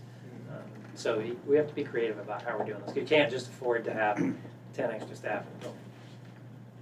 So how do you work with, the different teams together? Is you're very well aware, and you referenced earlier, the wants, needs, desires far exceed the funding, typically always does. I mean, you can spend anywhere from $8 million to 30 on the auditorium itself, if you want. Yep. When I look at a building that's, 50 years old, to me, some of the priorities are, let's take it, make sure we kind of focus on taking care of the existing structure first, I don't want to finish here and say we build a second gym and an auditorium and then 5 years after that and say, gosh, now we need new roofs, or we should have replaced the electrical panels. How do you kind of work with the groups to keep them focused on what are the, should be the true priorities, needs, desires? There's just prioritization. We talked about those, that kind of approach for prioritizing what our drivers are for the project, and certainly we'd see a big one here is going to be fixing what we have. And we skimmed over that a little bit, but that's a central part of this initial project, is finding out what we have to do. And so it's about being creative. I mean, we think that it's not a separation of fix this and then do the other stuff. It's got to be integrated, which is why the kind of micro master plan is so important, that we just don't tackle everything and spend all of our money. Because the reality is, if we change the systems and then we come back and want to move some walls around, that's a problem, and it's probably never going to happen. And so, as I said before, we have one chance to do it right. So prioritization is about, how does this meet the goals that we as a group decide are important, but also about price. I mean, we're going to put dollars and cents on some of those things as we move through the process, and it's going to be a tough decision. We have, a unique opportunity. I liked, what you say. You like messy, because obviously renovations are messy. You're working through 2 or 3 years when kids are in buildings. Tim started talking about, I think we have a unique opportunity with the ESSER funds, because initially we were looking at 30, now we have additional funds to really specifically spend on mechanical systems, updates, air quality, per the regulations. It's a large building really to do in a relatively short period of time as far as putting together, what are we going to do? Like I say, you mentioned the tunnels. It's kind of a unique mechanical air system that we have in the building. It's the best mechanic room I've ever seen. It's extremely clean, isn't it? Ever. I've been in a lot of mechanical rooms. It's the best one. Very clean. To say in your wire, we just put new chillers in 3 years ago, so 2017. But trying to get that project designed, put together within and done in basically 2.5 years is going to be a challenge. It is a challenge because we talked about it earlier that you're talking about over $1 million a month in billing. That's a lot. That's a lot in general construction when you have a general contractor and mechanical electrical contractors. If you're just talking mostly about mechanical electrical, it's a big number. And so And we Yeah, don't we're saying 2 summers, but that's gonna be a push. Oh, absolutely. Right. The summer is, what, 3 months. 10 2.5 weeks? months. Yeah. And we have classes year-round. Right. So we've gone to like a J term before the 4th of July and a J term after. So when students say, I can't fit in music, I can't fit in this, you can Yep. if you go to school 12 months out of the year. You open up your schedule, you get 2 years of college done before you leave. So to complicate it, we are a That's great. 12-month school. So. We just gotta be creative as a group. And Right. we're used to doing that with Kenco. I do have a question. Heidi, who's the mechanical engineer, as I understand it, we've called references and stuff, and Sure. she's obviously, I think, your point person at Iowa State. And by the way, they gave her a fabulous reference. But is this correct that she is? And what projects do you have coming at Iowa State that could coincide with us? Is that going to be an issue, or? I think that, because of our depth, we have 55 engineers on our staff, that she's our lead mechanical, but we have production that's underneath that. And so we have other engineers. She's just our prime contact for the mechanical. And there's different supports through the various offices. And that's how we do our business, and that's how we work, is the ebbs and flows. And we work closely with all 3 offices when we do our work forecasting and our staffing. But she's not totally committed to Iowa State, you're saying? That's correct. Yeah. She's And not. slightly different than on our architecture side is that our leads generally almost do no production in Revit. Right. She's in charge of the design, she's leading the design, but she has production staff under her that are actually doing the drafting. Okay. So she's the high level oversight. I thought you were the high-level oversight. I'm the oversight of the oversight. Yeah, I'm kidding. Yeah, but to Mike's point, that allows her to obviously be on more projects than if she's drafting in Revit, which she doesn't do. I mean, we look at our skill sets in our office and say, okay, would we rather have that horsepower sit behind a computer and do Revit renderings, or do we want them to do the specifications and the actual design of it? And so that's kind of our business approach on that. So in that model, quality control is big, and both of us have pretty robust kind of quality control programs where we're having those key people oversee what's going on, and then we have usually outside people that are not on the project who have a perspective that's different and broader, coming in and saying, have you guys thought about this? And everyone's like, oh. We do that early We on. were too close to it, and We don't just do that at construction documents, we do that early on as well, just because we all get deep into the project, and it's sometimes nice to have another set of eyes looking at things. Could you talk a little bit, Cody Mills is being pitched as a construction administration guy. That's a little new to us with Envision, that position on a job. Can you describe how you and Cody and the team works together, how that works? Yeah. Or do you know? Well, it kind of depends on the projects as they go. Usually, I'll be involved in it at that higher level again, and does some of the day-to-day stuff. Cody will be handling, reviewing, but he'll be involved in the project. Cody drafts as well. He's not just. Would he draft on this project too, or potentially?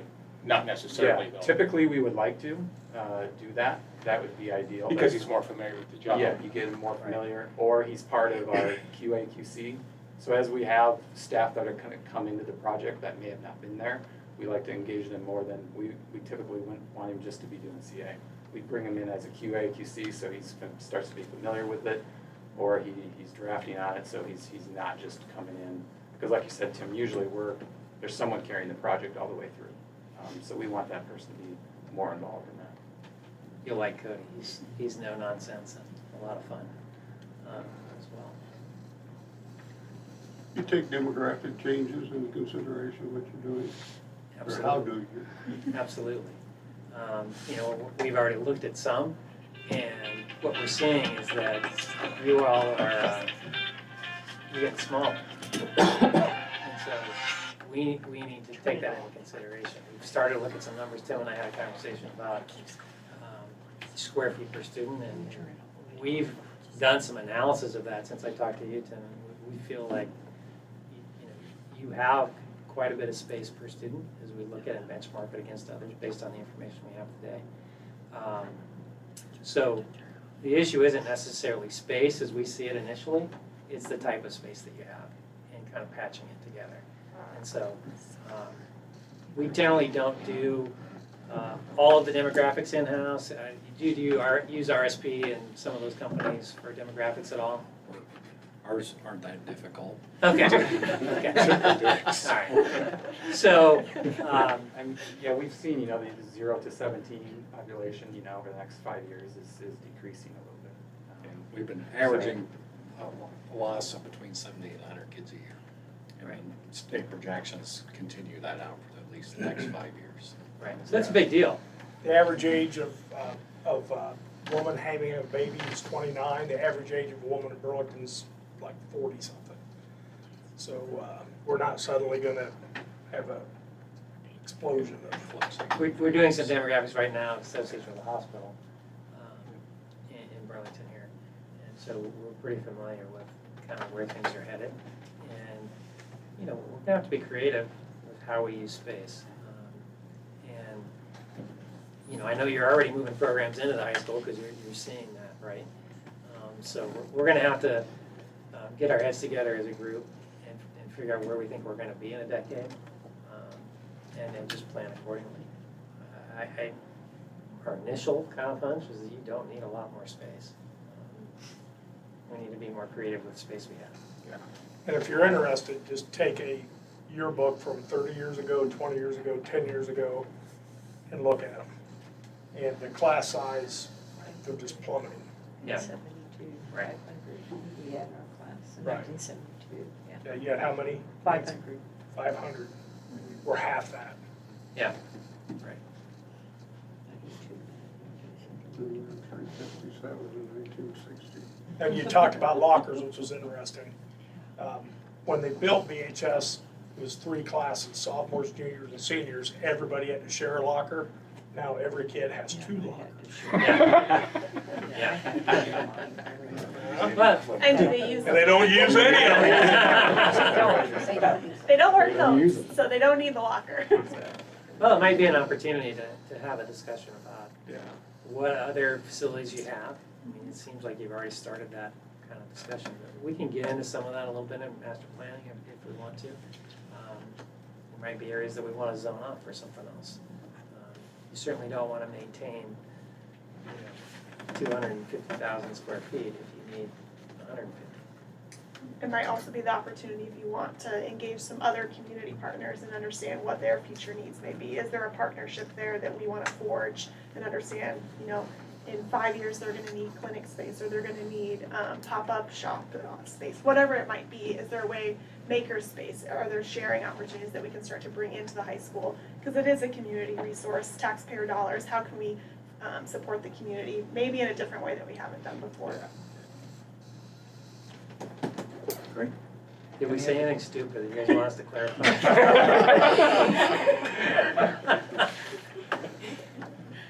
We tend to be very transparent, so you're not going to hurt our feelings in any way. But Great. Well, thank you for coming. Okay. I think we have a board meeting scheduled for tonight yet. And if we don't have a consensus, we'll still be making a decision here rather quickly, the accelerated timelines we're looking at. So. Okay, well, if I could have 1 minute just to close. Yeah. Yep. So why us? I mean, you're talking to other firms. Any of us could do this project, right? I mean, but we think that value is something we really bring, and we don't mean that just from a cost point of view, but we don't see good planning, good design, and cost being different. Good design should be reflective of just things that make sense. If it can be taken out, it probably should. That's the way we view value engineering. So we think value is important. Our work, I said in my cover letter, looks expensive. We have to compete with everyone else too. But we think good design is just something that we have to do, and it's responsive design. We bring progressive learning to existing buildings. Again, messy is what we do well. We are good at it, and we are forced to kind of make creative kind of solutions. A planning process is focused on you. This process that we talk about is different everywhere we go. And so we're not here to give you what Waukee has or Waterloo has. We're here to find out what's right. Well, what is the Burlington way? Lastly, I think a couple of things. Proven team. Our team has worked together a lot. We know each other. We have worked with Canco a lot. And what that does for you and what that means for you is that we can be seamless in this approach. And we can probably react faster, I think, than some of the other teams can. And finally, we're here. Again, Tyler can see the school from where he is. We like to keep things local, and Brian is here in Burlington all the time and has been here for 20 years working. So we're committed to you.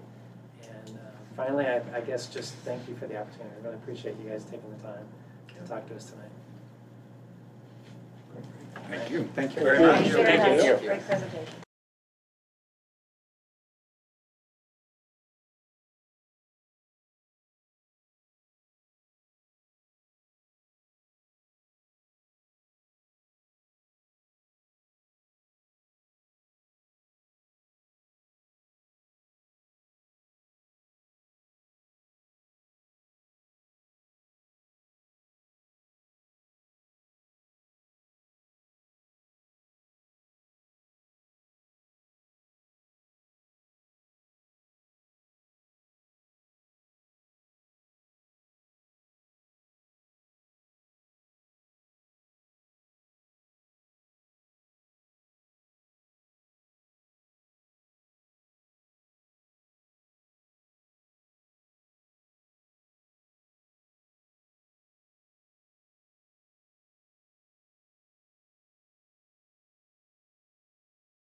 Ahead and call a meeting of the Burlington Community School District to order.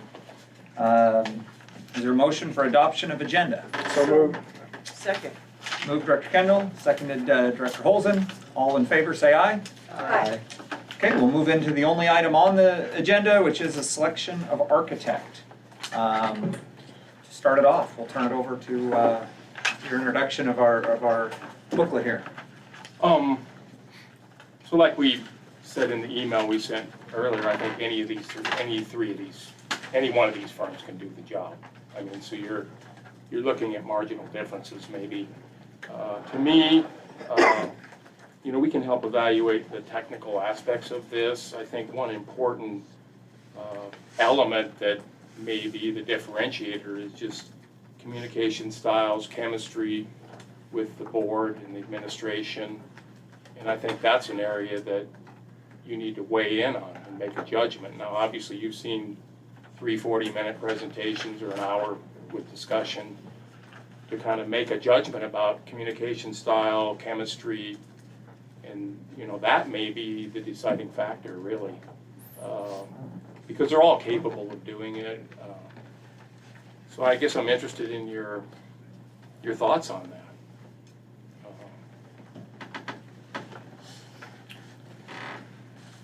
I personally felt chemistry with the first one and the last one.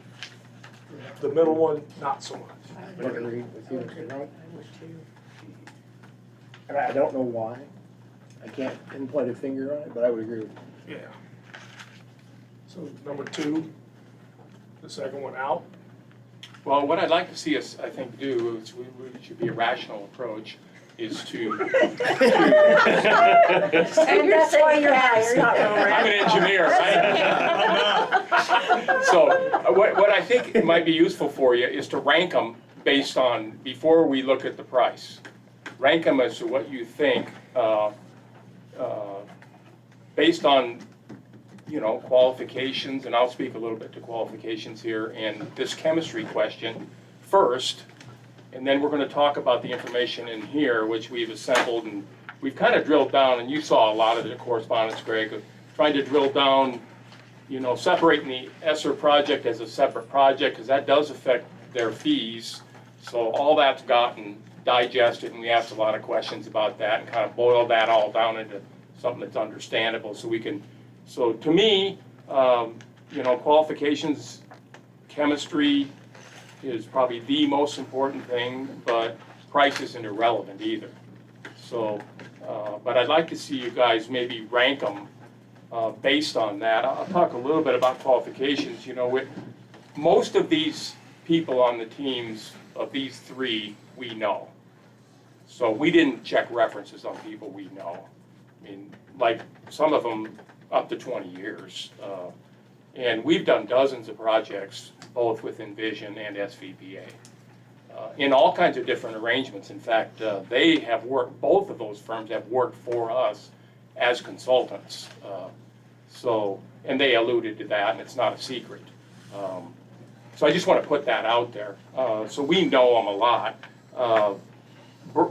Bray, less so. We have not done a project with Bray. Now, we're familiar with them. They didn't have a big presence in Iowa until a couple of years ago. They acquired the firm in the Quad Cities, where John comes from. They acquired that firm and really entered the Iowa market. So, and SVPA said that we've done facility assessments with them. We've actually done them with Bray also, and pitched stuff with Bray, but we haven't actually done anything with them. So to tell you where we're at with all these people. There were a handful of people that even from SVPA, that we didn't know. We did not know John. He hasn't been on our projects. So we did a lot of digging on those. And we've done a lot of work with Modus, which is Envision's MEP consultant, but not with the people that they pitched for this project. So we did a lot of digging on that. And so maybe you could talk about the reference checks that we did, and this is really on people that we did not know. So talk about that process, and it's We didn't put all the references in here, but we put who we contacted, and we could speak to the references that we got.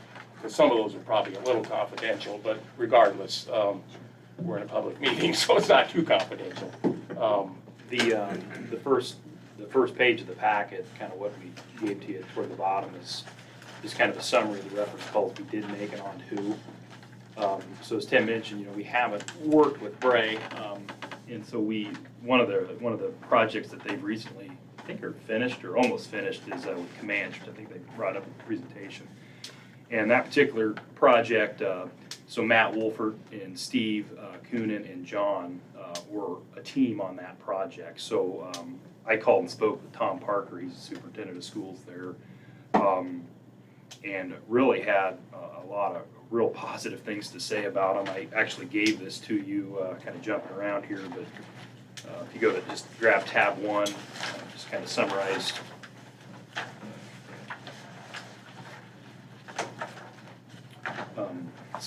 Tab 1, I'm sorry, the pages aren't numbered, but if you flip to the page that looks like this, there's some red text at the top of it. That's my comments. So just to summarize, Tom's the superintendent there. He has been very impressed with Bray. Tom's been a superintendent for, he told me, over 20 years, different schools, been involved with different projects in the process. He told me that he would put Bray toward the top of the list of teams that he's worked with over the years from other projects, where he really felt they shined and did the best for them. Was their pre-planning work in their community outreach. So they had to go and pass the bond referendum. And he thought just the way they approached that in their process and how effective they were at that really made them successful at getting that bond. So he was really impressed with that. I think we kind of saw it in their presentation. He thought they were very polished presenters, organized, well-rehearsed, orchestrated community meetings really well. I want to add a little element to this. You shortlisted just the three, these three firms are eminently qualified, right? So what we're doing now is drilling down to the team that they're pitching. Who are these people? Because really firms don't do projects, people do. And so we're drilling down deeper to see, okay, of these firms, some of them have 80 or 90 employees, who's working on our projects. So when we're checking references here, we're only checking references, not just scatter shot. We're checking references on people who were on the teams on those jobs. So we're looking at the actual people. Go ahead. Sorry. Just kind of where Tom kind of summarized his kind of his reference was that he said probably the most telling sign that they've done well and the project has gone well is he said his school board. It's a school board of 7, like you guys, are very happy. And so the school board's, he's happy because the school board's happy. So it was overall a pretty good reference. It really was.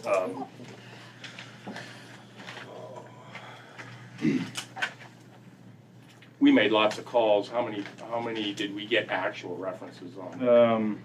Well, for the calls we made on Bray, the only call I didn't connect was the project manager from Estes, which was really an IMEG reference. So you might actually want to speak to IMEG. Yeah, I want to talk a little bit about about a third of your project is not even going to be designed by the architect. It's going to be designed by these consultants. And you saw we've put a lot of emphasis in understanding what it is at the next tier down, because that's an important element of this whole thing. So there's 3 firms here. You've got IMEG, which is, got in excess of 1,000 engineers, maybe 2,000. They're actually an international company. They do work in the Middle East. They do work in India. And they're nationwide, a huge operation. Contrast that with Modus, which is more of an Iowa firm, and you heard they have, 50 or 60 engineers. Substantial firm. That's a pretty big engineering firm from the standpoint of our locale. And then you have Design Mechanical, which is with SVPA, is really like a 5 or 6 man shop.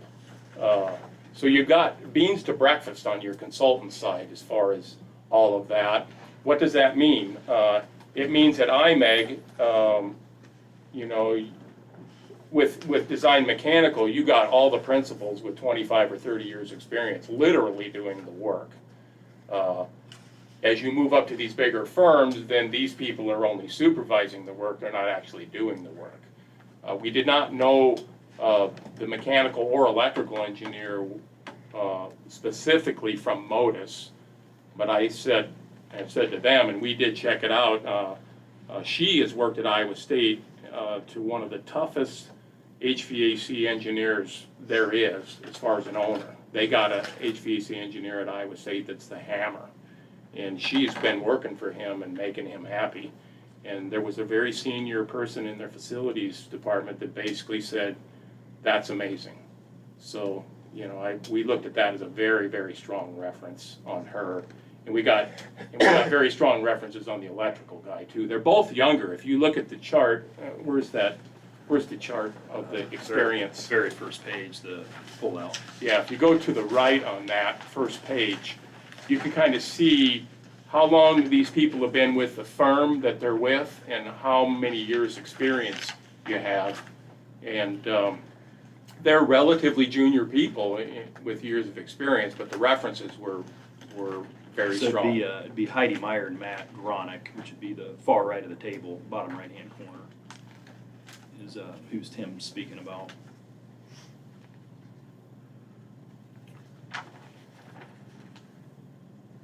So other references that we checked those two out. We checked out the IMEG people because we didn't know either of the people who were actually doing the work. They weren't actually here either. We had the principal here, but the two people that they had assigned to do the work, we didn't know. And so we checked those people out, the electrical engineer and the mechanical engineer. Brandon Pearson, who was the exec that was here to present. I've met him before. Tonight. I spoke with Davenport Community School District and also Pleasant Valley Community School District. Both people I spoke with at both districts would be like an equivalent role to what you play here. The Brand from Davenport, just in general, Brandon was professional. He's a solid point of contact. When working on the projects with him, he said he could reach him pretty much day or night when he needed to, and it really didn't have any negative comments from his workings with Brandon. Then Leland Zank from Pleasant Valley, he said, you know, Brandon was definitely the lead MEP, was available when needed.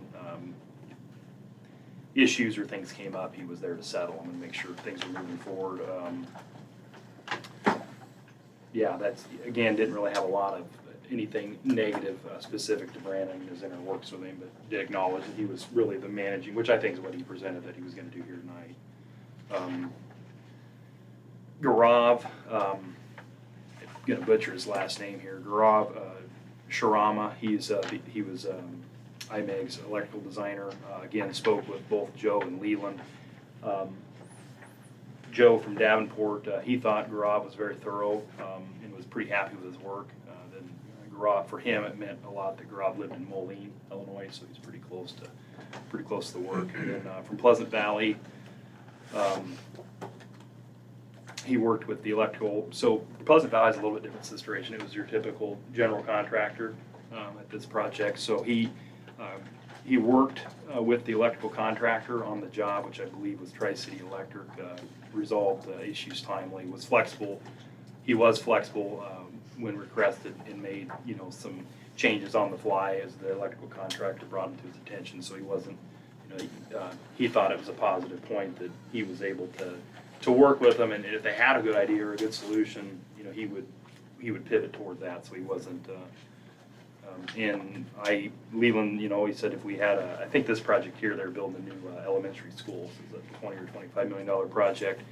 And he said, yeah, I wouldn't have any hesitation working with him if we were to build another building. So John Osterhaus with SVPA would be the primary designer. We didn't have any experience with him for whatever reason. I called the facilities, what's the guy's name? I can't remember now. With Iowa City Schools. So he worked on the Liberty High School, which is Greenfield High School, and John did all the design on that. And basically earned, and I think it was the first job they'd done for Iowa City school districts, and basically they're doing all their work now. And he said it's because of John. So, yeah, but you commented about the presentation and that, but I just want to at least address that. They think very highly of him. I called Bon Durant, talked to the 7th and 8th grade principal who was involved in the project that they built. Same way there, that they just think John walks on water. He's kind of quiet in the presentation, but just based on the references. See, I don't have firsthand experience with him other than the firm, but both those references are very strong. So I think that's all the references that we got. We called a lot of other people, not all of them called us back, and you know how that works. So what it did for us, I think, was, I mean, we didn't know Bray that much, and there were some people that we didn't know from the firms we know of. Basically, everything checked out. So for whatever that's worth, you know, I think you can't really go wrong here. And the reason we wasted all your time here is to say this is going to come back to communication, chemistry, and what you guys feel about that. And so maybe if you could just rank them by consensus. I'd like to see you rank them based on what you see, based on what we've done for evaluation of qualifications and experience, what you see, what you felt today. So I guess I'm hearing a consensus that SVPA would have been third in that ranking based on the comments made. They would be my third. Yeah. So that's a consensus. I would just say this though, they do seem to have the most knowledge, and they should, of the interworkings, the guts and the They've done work. Underneath because of past work. Yeah, Yeah. and there's value to me with that, but it doesn't change anything. I think they've got a lot of knowledge with that.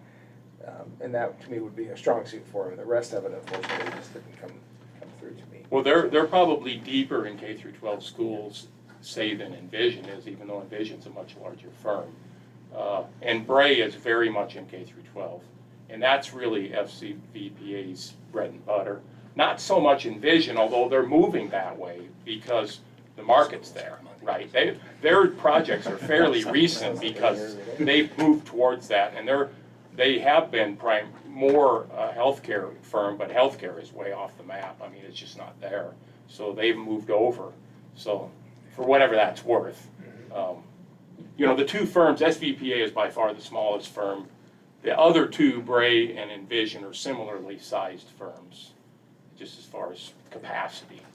And I was gonna kind of ask you if you had any, because noticeably, you know, Bray and Envision are larger than SVPA. Well, they're 80 to 90 professionals. I think SVPA is like 20, 25. And that's probably by choice at this point with SVPA, you know, right, you know, liking the size of their office probably with Vitus, but you didn't, so one, didn't know if you'd had any concerns with that or not. You know, obviously even smaller SVPA does a lot of school work. You talk about, you know, the chemistry with the individuals, and you've worked with, you know, two of the three closely. I was going to kind of eventually we'll get board's input and then come back to you. Right. What's your experience as far as working? Well, I'd like to see us rank these out before we weigh in on that, just because I think we'll get input first. yeah. So I guess just from a pure chemistry communication setting aside, I see it as a tie, basically on experience qualifications. I mean, one thing I like about SVPA is that it's a smaller firm. They have less people on the job, and they take it all the way through.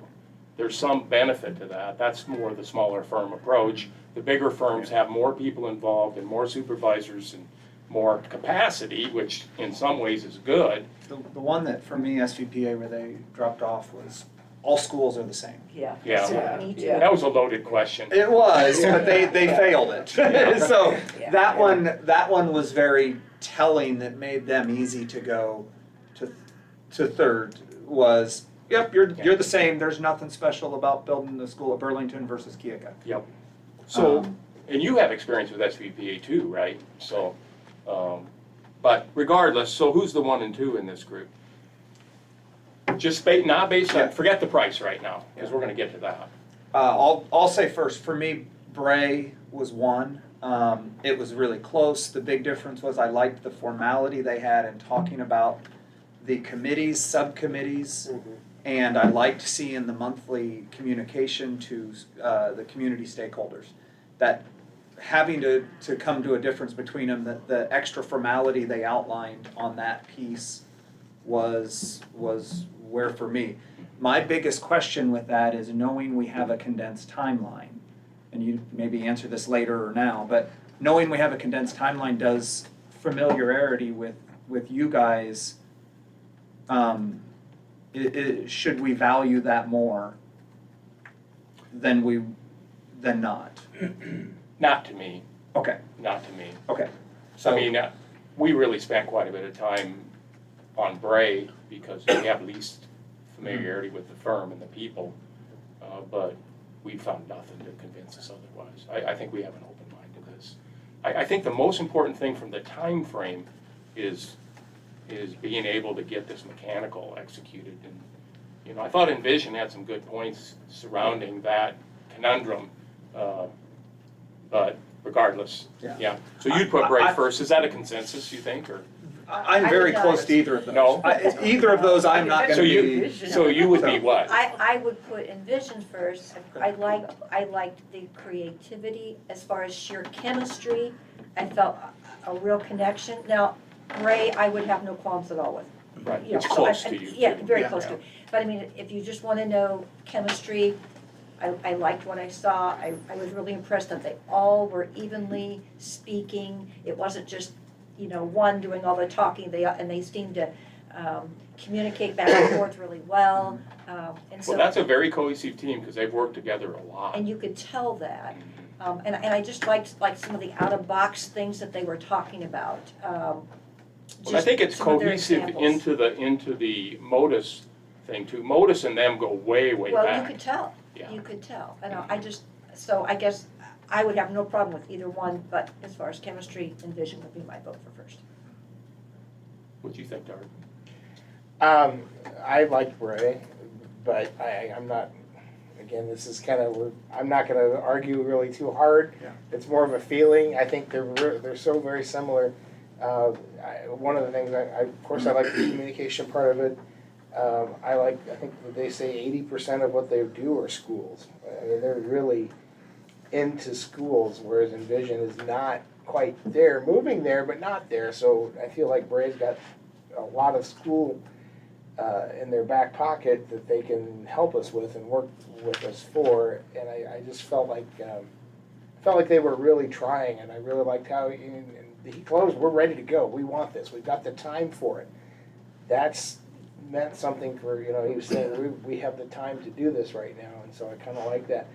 But Envision was good too, and they did seem to have some creativity things in there. I almost felt though like Envision was maybe looking to do more of a facilities plan for the entire district, and that's not what we're here for right now. And I will need to maybe make sure that's clear if we go that way, because we're not looking for the entire district right now. And I felt like some of their focus and some of their comments were maybe beyond the high school. At least once, And anyway. at least, yeah, so that bothered me just a little bit. It's an easy fix. But I like Bray, but it's not, you know, I'm not like, it's gotta be, you know. What do you think, Nancy? I like Envision the best. Like Envision? I like their creativity. I thought she had a lot of good ideas for the library space, leaving it pretty much the way it is, except adding, you know, things that they can actually do in that space, but acknowledging that kids need a quiet place to go. I like that. I like their emphasis on daylight, on bringing in daylight. That's a real challenge That's out in our high something school. that it is, because they don't have any in those classrooms at all, I know. So, and I think it is so important. Mirrors.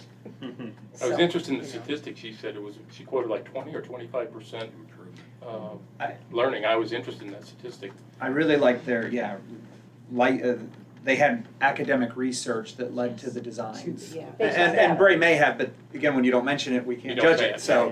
What do you think, Dean? The only difference I saw is I think Bray has a better PR approach than the other one does. Other than that, I think either one of the groups could do a great job. But I want to see the community involved in this process as much as possible. Because we've got a lot of people out there throwing rocks at us. I'm marking you in the gray column. Yes, yes. So based on that analysis, I'd say it's Bray, Envision, SVPA. So let's talk then, we did drill down and get fairly precise on the fees and that so we could inform you. And so that is in the table on the first page here. And you're gonna see that, and we don't know for sure whether there's gonna be an auditorium or not, and it requires some special design consultants. And so we had them break that out in the second pass at this pricing. So there's an option in all of these for that specific thing. If you choose to go or don't go, that would be an adder or not. Other than that, it's basically the total cost. And you see at the bottom, there's with and without the auditorium. I mean, for all intents and purposes, it's a tie between SVPA and Bray, and Envision is a little bit more, about 300,000 in round numbers. So does that? More than a little bit. I don't have that just in my pocket. So that's basically what we got. And I think this is apples to apples. And we provided, we didn't give it to you in advance because we didn't want you to get to the end before we got there. But we provided all the information that they provided to us that fill in that spreadsheet. You can see all the backup to it. And sometimes there was clarifications in emails or whatever. All those emails are in there. So you can see the whole thing. So does that change anybody? Or does it solidify your thinking or what? It's $340,000 really. Yeah, Depends on which option you go with. That's a lot, we could do something with. We could do a whole lot with, build an auditorium. Whether you're with or without, yeah, so that's what it is. Yeah. I'll just punch it in here, so. It's 340 with the auditorium and almost 350 without. So.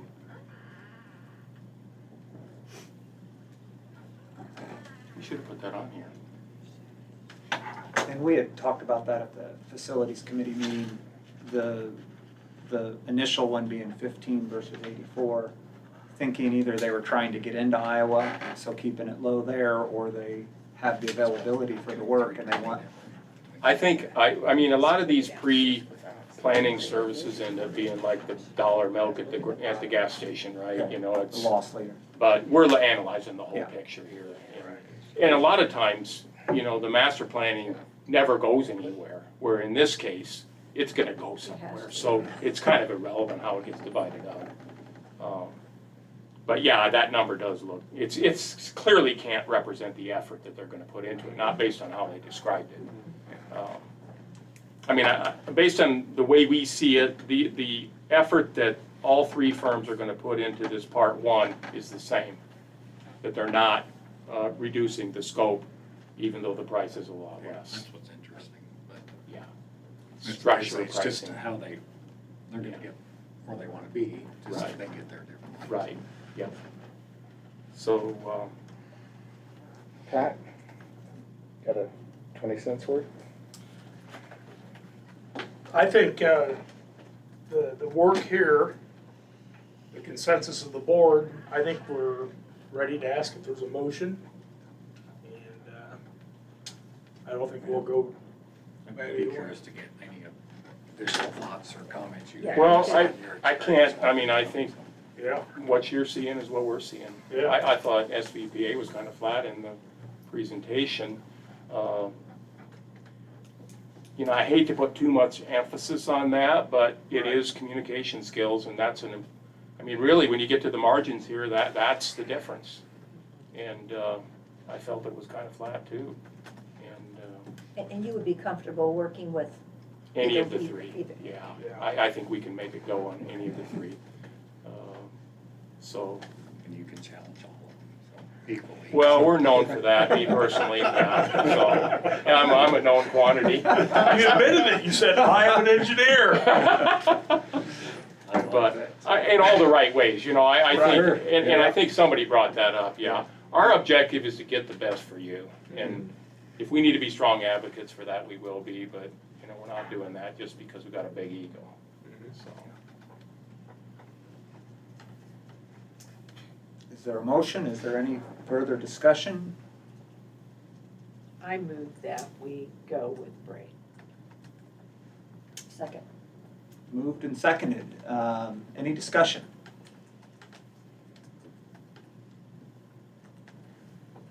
You guys, I'll just ask from our first round, it was close enough of a tie. It was close enough in your mind that the dollars outweigh it. That's right. Okay, okay. They weren't 300,000 better than the other. Okay, no. okay. And that's right. Just you two had leaned that way. I wanted Right, to. and when you asked for just, Yep. that chemistry thing, Yeah. They were both fine, I Yeah, mean. yeah, and I they think priced they'll do a themselves wonderful out. job. And I do like how they've got everything Process. worked out, Right. yeah, and they're just gonna have to move quickly. Yep. And that would be, Okay. Same with you? You Yeah, didn't mention, we I'm skipped saying- you on any no, of this, but you're I the did one. the same thing, I rated them, I got Bray as number one. I took the most notes on Bray, because I was impressed by the presentation. I was really impressed with the sustainability portion of it, the solar part of it, the skylights, yeah, I thought that was a good choice. Yes. Sorry, we skipped you on before we got to the motion, I'm sorry. So, any further discussion on the motion at hand? Seeing none, all in favor of selecting Bray Architects, say aye. Aye. All opposed, same. Motion passes. Nothing else on the agenda, we'll accept a motion for adjournment. So moved. Second. Moved and seconded. Thank you. So I did get the template contracts from your attorney.